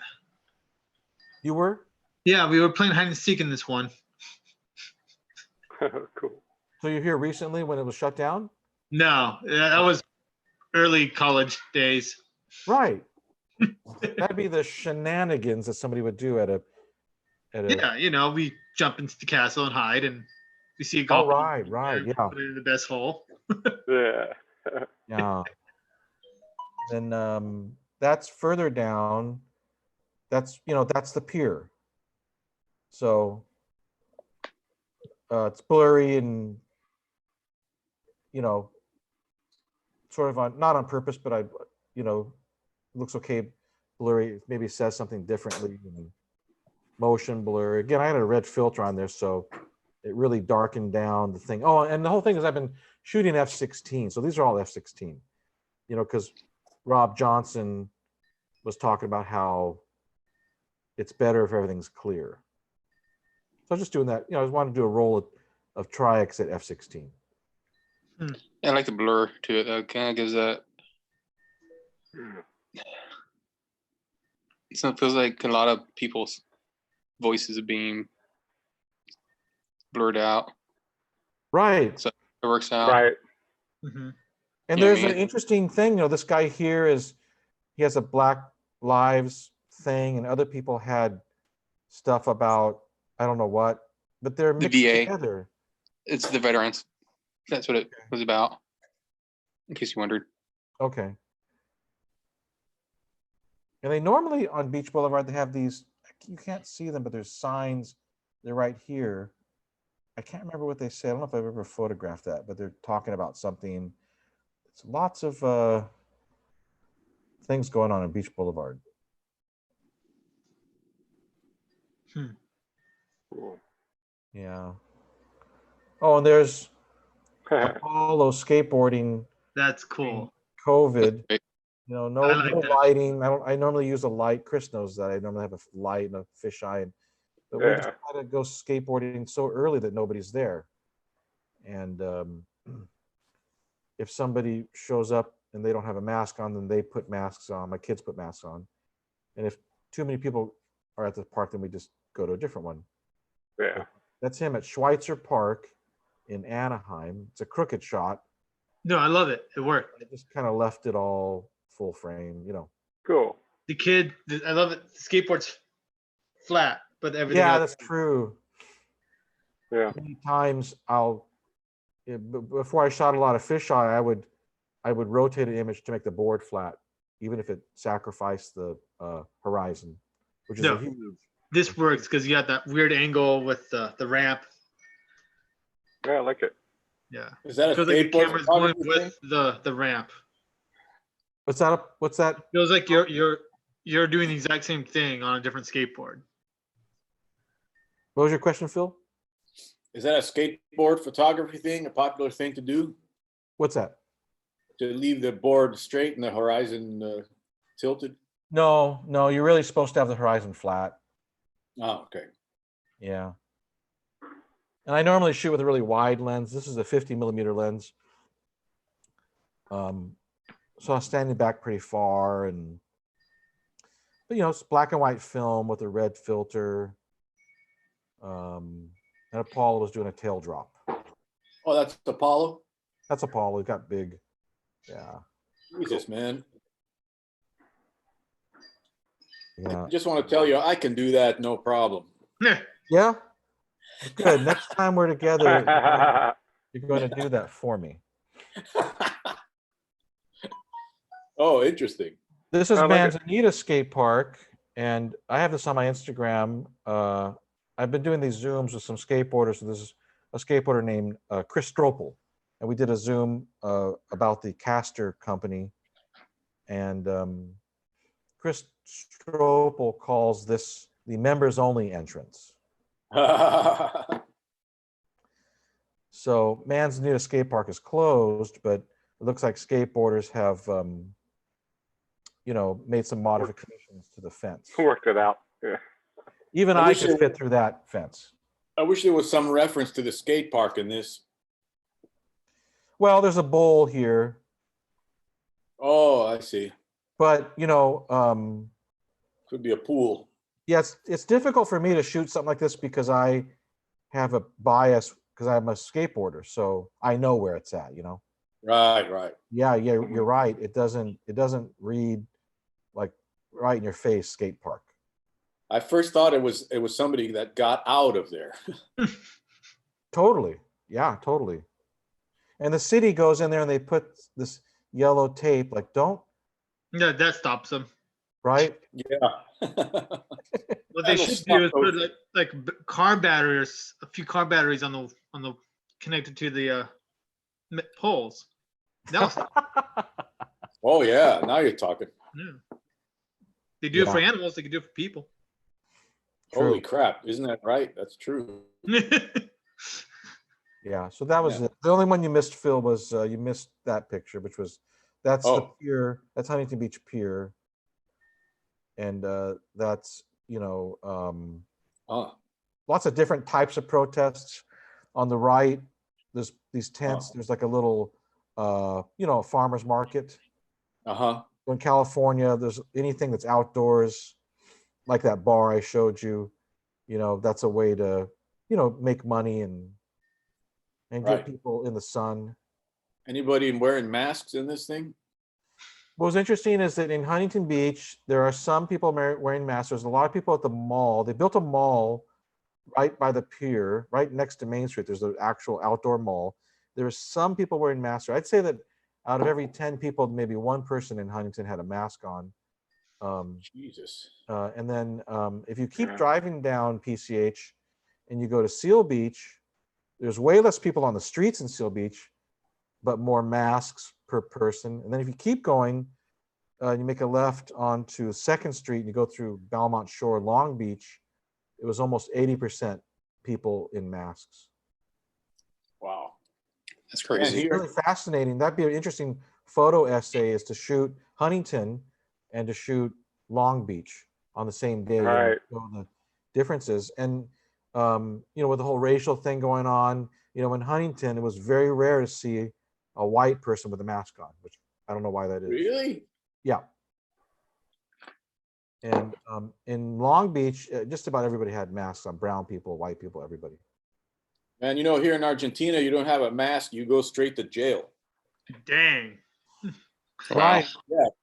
Well, I saw we were in Costa Mesa another day, and I photographed a sign in Costa Mesa, in the city of Costa Mesa. It's $100 fine for not having a mask. So I photographed that sign, and right after I photographed it, a guy ran right by me, running, exercising. It was a white guy, no mask. Yeah. So for some reason, a lot of That's white why- people don't wear masks or believe in it, and a lot of brown people, I don't know if they believe in it or not, but they wear them. That's why United States is leading the world in COVID. I hear you. I heard about that. And we see that from this side of the world, and we just go, "What a fucking disaster! What is wrong with these people?" By the way, anyway, I don't want to change the subject. Did you catch that? Is that the sky on that top railing? On the Up here? Cross? Yeah. Yeah. Okay, so you got the horizon right on the rail, on the top horizontal rail. Yeah, That's there's some where merging going on there, for sure. that's cool. And this would be problematic too, the color up here, because if you were to print this on paper, you don't want the sky to be the same tonality as paper. Right. You want the sky to be Oh. just a little bit darker so you know that it's sky. Right. I had no problem with it. What's that? All you need is I don't Raul mind has seeing the no sky. problem You're with right. I had no problems with that. Oh, yeah. I And I just like knew the contrast. I You're just breaking the designed rules. this for the internet. I knew it would not be printed, so I kind of went hard on the. Well, it's really contrasty too because it's a red filter on that lens. I just like the whole aesthetic feel to it with the negative as a framing. Right. still looks like somebody getting out of there instead of wanting to get in, to me, because I don't know it's a skate park. Yeah, totally. Yeah, it looks like somebody busted out, right? Yeah, like with the because maybe it's because I have the whole COVID thing in my brain. Like somebody couldn't take being in quarantine anymore, and they like busted out of there. So That's a great interpretation. I mean, I think that's the reason a lot of people skateboard is because they feel good when they do that, and they yeah, they're not the type of people that can take the quarantine deal. But isn't like skateboard all about like rebellion and Yeah, I mean it's that, but there's also I'm 56 years old, and there's people my age and older who skate. Mhm. I think that none of them wear masks, and they gather. really, Yeah. holy Oh yeah, none shit. of them. But I'll tell you, I'm a mask wearer, but I can tell you that I don't know a single person, and I know a lot of skateboarders from the 20s to the 60s. I don't know a single skateboarder that got sick. Maybe they got sick and they didn't admit it. I don't know a single skateboarder that died. And I know Sure. thousands of skateboarders. True. So I'm not saying one thing or the other, but I'm just saying that I personally, I don't know if I would die. I might. I don't want to find out. That's just my personal choice, I don't know.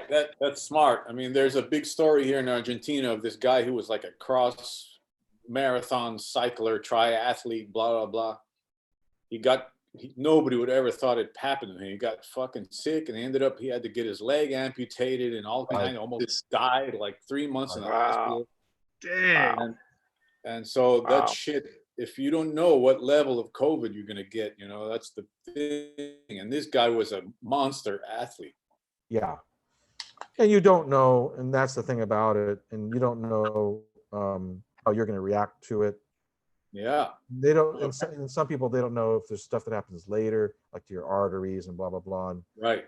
But I also think that certain people, I think that it's been politicized on both political spectrums, I think know. both sides kind of, they're playing it a little bit. Like in everything. But Absolutely. Yeah. I mean, And that's kind of a shame because you think that people's health would be more important than votes or for either side. well, it's here. It's more important here, and I think in more socialist, let's say, semi-socialist countries, it's more important than money. Okay. But the United States, I mean, that's the result. You put money in front. Look at that country. I mean, from here, it looks like Armageddon. Like with what we see. Yeah. I don't know if it feels like that to you guys. You guys are all in the States there. I mean, we're in California, which California is Yeah. the third most deaths since Right. New Jersey or New York. Right. I don't personally know anybody who's died from it. Do any of you guys? No, my sister got it. She's fine now. Really? Your sister got it? Yeah. But her roommate works in the COVID section, Oh, fuck. and he was like asymptomatic, and so she got it. But she said, yeah, it was just like a very bad flu. That was it for like 2 weeks, and then she was fine. Lucky. Now in Argentina, is it like public health care where? Yes.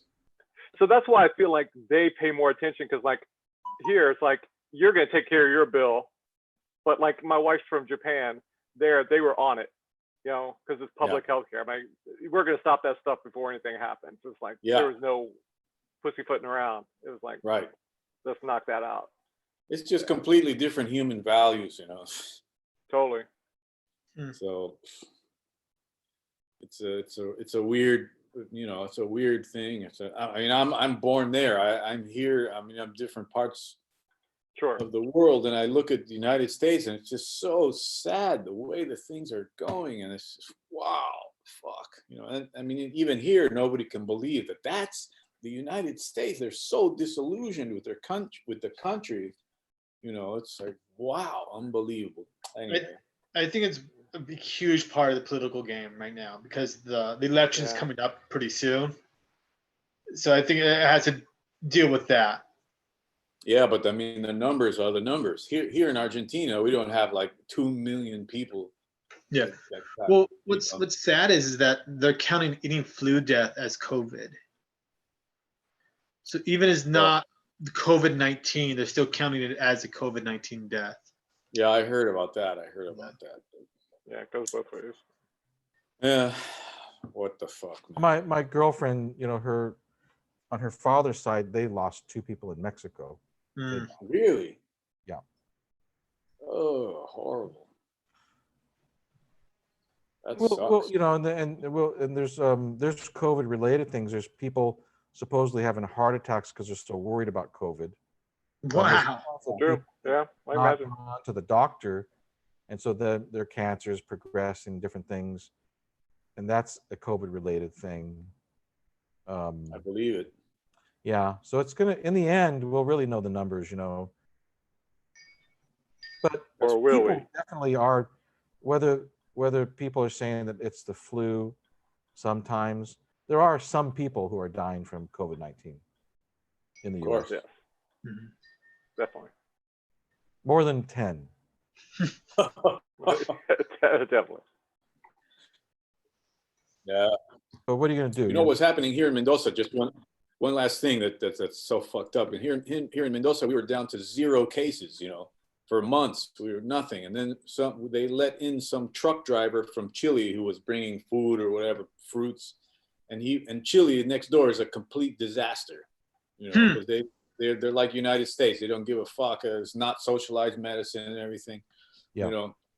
And so they were completely fucked. They were even asking help from Argentina to let people come into the hospitals, and Argentina said no fucking way, right? Yeah.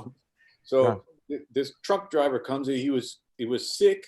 He goes to an underground party. There were young people like, fuck the government. I'm not gonna, we're gonna have a party anyway. So this guy goes to the party because they weren't allowing nobody to get no parties, nothing. So there's these underground parties, and this guy went to one, and he got fucking like 15 people sick at the party, and they got all their families. And now there's like 2,000 sick people here in Mendoza, and we were at 0 a month ago. Wow. Yeah, That shows you how catchy it is. It's definitely yeah, catchy. I don't know how statistically how many people die from, but it's pretty easy to catch from what I hear. yeah. So far, there's been 60 deaths in the last month. Wow. But everybody's shitting their pants, and they want to kill the fucking truck driver. You I'm sure. know. Yeah. So Wow. Joey, you were talking about how people are reporting the flu as COVID. Are they doing that globally? No, just in America. Okay. Probably in the United States, they want to. Because somehow. the more cases they have in the hospitals, the more money it goes to, the more money they get. That's so sick, man. So Makes me the wanna fact vomit. that it's a profit industry, people are fudging numbers Yes. to make more money. Hmm. Yeah. Man, that is sick. That's so disgusting. Yeah. No, it's completely. Wow. And same with the what's it called? The some of the retirement homes. If they bring in Oh, right. people, the more people you bring in, the more money you get. And so some of those people had COVID, sadly, and so they're like, "Why are you bringing people with COVID?" Well, because we are a nursing home, so we can help those too. And so, I heard they're kicking out people from nursing homes because there's so much profit in treating COVID. yeah, Wow. So like Mr. Oh. Hada, you need to leave because these people Right. make way more money on them. yeah, What a sick fucking society, man. It's sickening. I know. yeah. Man, So- anyway, thank God for photography, because I tell you that's been saving my ass out here. Tell us how. How has it been saving you? Just because it takes your mind completely. I'm so close to the Andes Mountains. I'm like 1 hour away.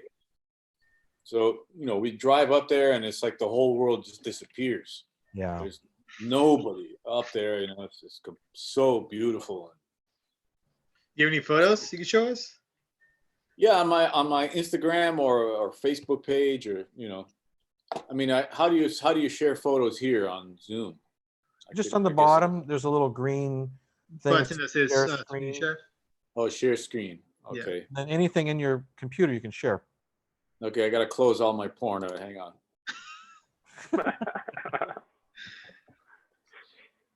Okay. Do you see my screen?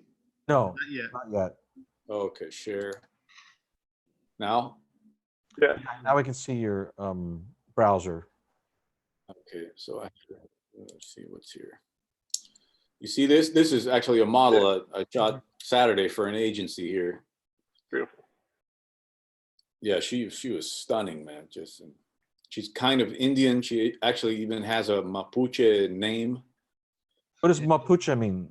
Mapuche is the indigenous Indian from this region. Hmm. And so we wanted to do like a Aboriginal theme in the mountains. We got this model was recommended. Fucking mosquito in here or something.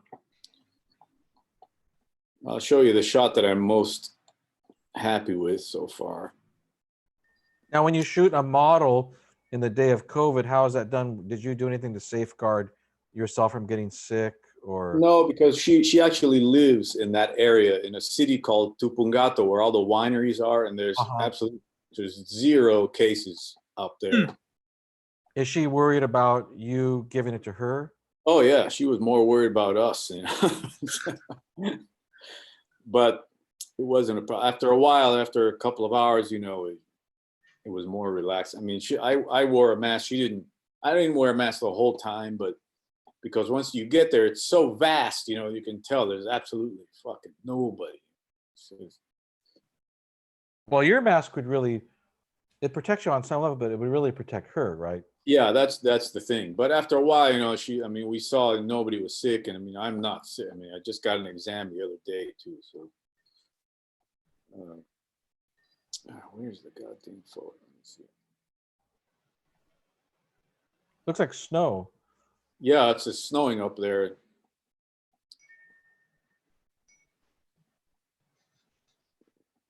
just have to find it because at this point there's thousands. We made 4 excursions so far.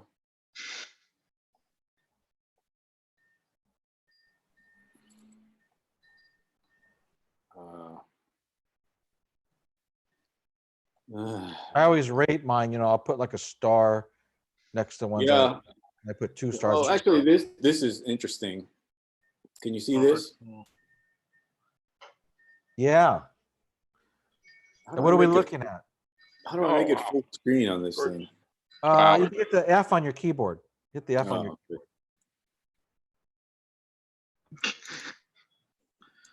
Oh, okay. Or hit the green, the green thing up there on your, you have red, yellow, green on the upper left-hand corner. Hit the green.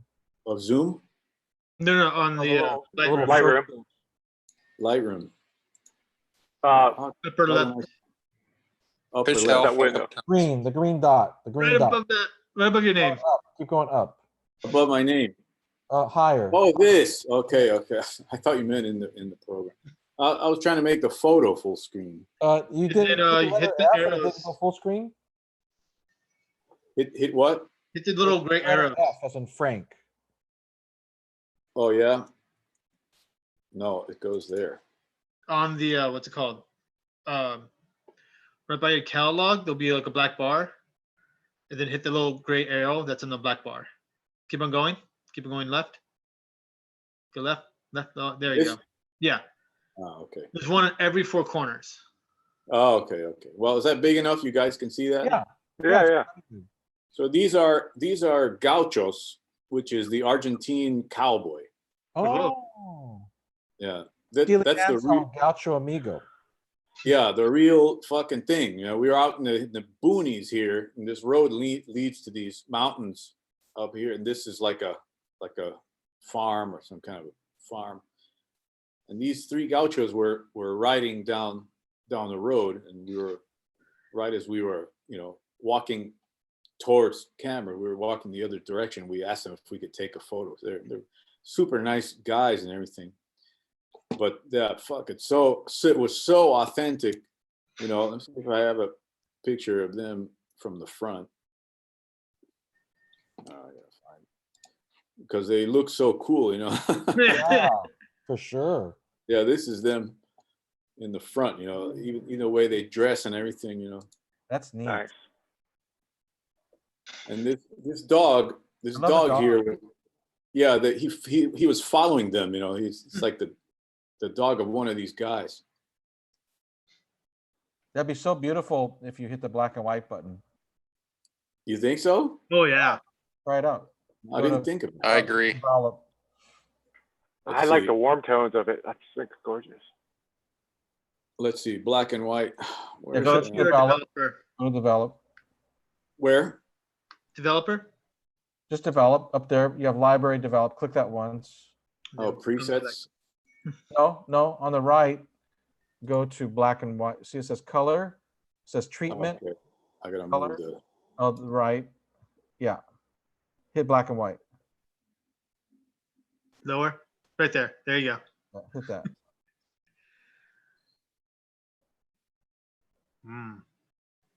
Now take that contrast knob and mess around with it. Go left and right until they look like they're kind of 3D popping at you a little bit. Right. It's beautiful. I mean, it's beautiful the other way too, but it's What's that artist? Not artist. Actor's name. The guy in the cowboy hat. That Bronson? one. Yeah, he almost looks like an actor. Like that other one would be beautiful black and white too. That one of those 3 as they're riding off. That'd be a beautiful Yeah. black and white picture. It almost could looks be. like, the good, the bad, and the ugly. The main. Right. guy. It reminds me of that. Yeah, totally. And this guy, well, look at this guy. He was there's nothing fake about that guy. No, I He- love Yeah. that. I love That's that. the way he was. He was seriously, and he was a quiet guy, but he's super friendly, just real quiet. But these are men This of guy- action right here. Yeah, this is the real shit. This guy was the boss. This guy right here. Can you see the mouse moving? Yeah, Yeah. yeah. Yeah. This guy was the boss. This is like the little guy, and this guy surprisingly was like the second He's Ah, holding yeah. the lead to the horse, so like I think the horse is just wants to do its own thing. Yeah, probably. It's a wonderful picture. Yeah, Yeah, that that's was great. that was pure luck. I mean, Awesome. we saw these guys, walking and said, "Shit, we got to get a photo." Yeah, that's great. But I still Thanks, guys. can't I gotta run, but amazing work. Okay, All right. Yeah, Chris. All right. great to See you meet you, guys. Chris. He's Nice out. to meet you. Yeah. All right, See you ya. too. Anyway, That's cool, man. Awesome. So that's what your getaway is. You go up you there. guys want to and- see some other ones? Or? Yeah. Yeah. We could do that, or we could talk about COVID-19. But no, let's do this instead. Well, you want to see? I still want to show you guys my favorite shot that I can't find here, just to get your feedback here. Oh, no, that's not it. Wait. Oh, for Pete's sake! I think it got sent down because it was Photoshop. Be back real quick. This is you, right? What's that? This is your Instagram. Wait, I don't see you. Oh, gotta go to Zoom. Oh yeah, that's Phil Matron. That's my drumming page. Okay. But if you go to the photo page, it's Batterista Photo. It's with BATTER ER. STA Batterista Photo with a F, FOTO.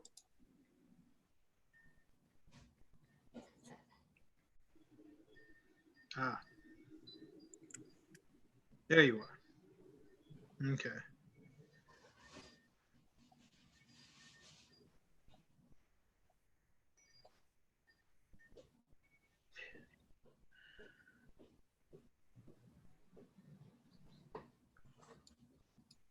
Okay, what the fuck? I can't find a photo.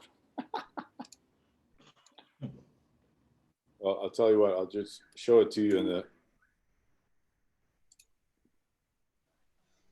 because I know where it is in the Finder.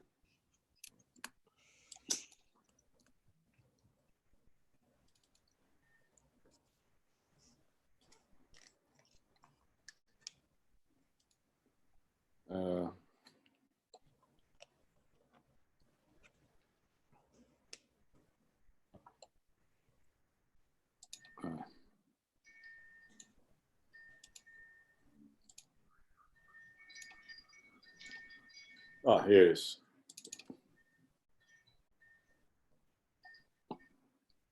You see that? Not yet. No? No. I wonder why. Did you hit share? Yeah. Oh, the share screen thing went off. Yeah. Okay. Oh. How do you turn this thing off? If it's in the way there. Which part? The cameras where I could see you guys was Oh. taking up part of the screen. Anyway, so that's, Don't we add to your picture, Phil? yeah.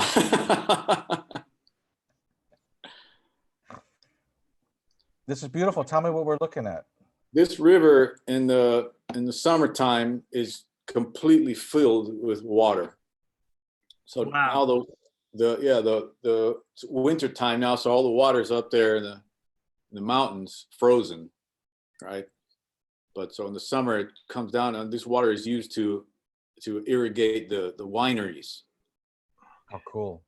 This Tupungato is an area where they have the best wineries in the world. I mean, there's super expensive, places with some of these bodegas have art galleries inside of them. That's how heavy it is. It's like, Dang.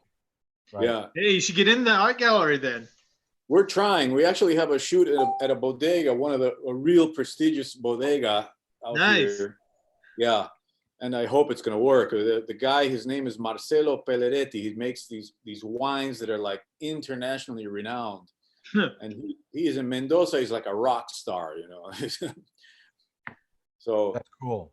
Yeah, so hopefully next week we'll be able to do some video and take photos in there, and he's hopefully going to give an interview, for my YouTube channel or whatever. But these are the Andes Mountains, and this is some horses over here. You go to this area, there's horses like walking in the street. Shit, there's so many horses. Is that a person at the very end of that river? No, that's a horse, believe it or not. Oh, Yeah. did you shoot this with a slow shutter or was it just a normal shutter? No, normal. Normal, okay. It gets all The pixelated water looks a little milky. Yeah, it's very pixelated.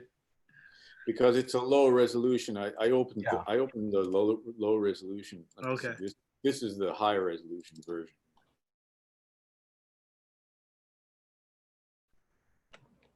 So you see the horse? Uh-huh. Yeah, he's looking at you. Yeah. Well, Yeah, he's not too sure about you. yeah, they're so shy, these horses. It's very rare you get a friendly one because they're kind of wild, just let them run. Bring some like sugar and snacks for them. Next time I will. Apples, bananas. I don't particularly like horse photography for some reason. I just don't. I can't get it right. I take a picture of a horse. It looks like my grandmother took a picture with her. My wife works with horses, so I'm with them all the time now. You got any horse pictures I could learn from? Because I'm a disaster with horses. I'll have to open up my Lightroom, but yeah, I can show you some. My buddy who I went with, Mhm. he's really good at horse picture, stuff, but I Mhm. can't. I just can't seem to get my. You want them to, like, if they're moving, you want them to be stretched out. Like up, like when they're running, like in the air, Yeah, like all feet are stretched out or so. yeah. You want there is a moment, I don't know what camera you have, but I shoot the Sony A6300, Uh-huh. and it does 11 shots per second, which Oh, right. does amazing for the horse photography because Right. there's a moment where if you can get it, all 4 feet are off the, all 4 hooves are off the ground. It looks like they're Right. floating. Right. Awesome. But yeah, you want them to look like they're all stretched out. If you bring a sound with a thing with a sound, like a chip bag, Uh-huh. you want the ears to be pointing at you. The ears to be pointing at us. Okay. Yeah. Those are good tips. Yeah, I would have never ever thought You of make a those. rattling noise and the horse looks at you and that's how you get your shot. Yeah. Just like shooting dogs, same deal. And the ears will look at you, but also the head hopefully will turn towards you too. Uh-huh. And what do you get? Like 3/4 shots of them or full body with the heads turned? If you get full body, you want the body to be stretched out, or just even if they're just standing there? if they're just standing there, then you want the head to have something to do something. Right. But yeah, if they're walking, you usually want it's called the lead leg, the leg that's closest to you. You want that one to be stretched out. Oh, even if they're standing there. Yeah. Okay. Well, these horses around here, for some reason, rarely run. They mostly just stare at you from a distance and just Yeah, stand you there. probably That's more of a horses. portrait shot than an action shot Right. from what I'm Yeah. seeing. Cell phone. Which to a horse lover, that's a great shot. I've never ever shot. I think I shot a horse where your wife works, Joey. The one that's in Yeah. Yeah, you got the gigantic one that kind of. I think I showed it to you, but I never shoot horses. Yeah, it's something that just escaped me. Never thought about it really, and then yeah, since horse, there's so many of them. Huh? horse photography sells. Really? Oh yeah. You get crazy horse people. Right. This is very true.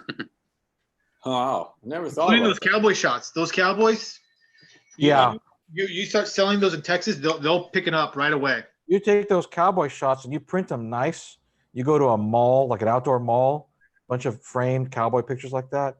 Like it's all just that though. Put up some cowboy bullshit. around your little tent. Right. Cha-ching. Honestly, That go was- to Texas for that. I'm not joking. Like people love that escapist, Right. Right. simpler times. Yeah, totally. Your shit would be up in everybody's, living rooms and offices and.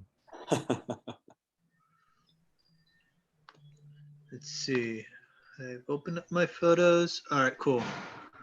There's actually a famous photo of Ansel Adams that he took of Mount Whitney, I believe. Uh-huh.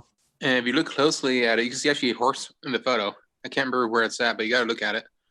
And the story goes that when he was photographing the scene, he sees a horse was facing the wrong direction at the time. It was the top of his, I think it was a Volkswagen bus or truck Mhm. or something like that when photographing the scene.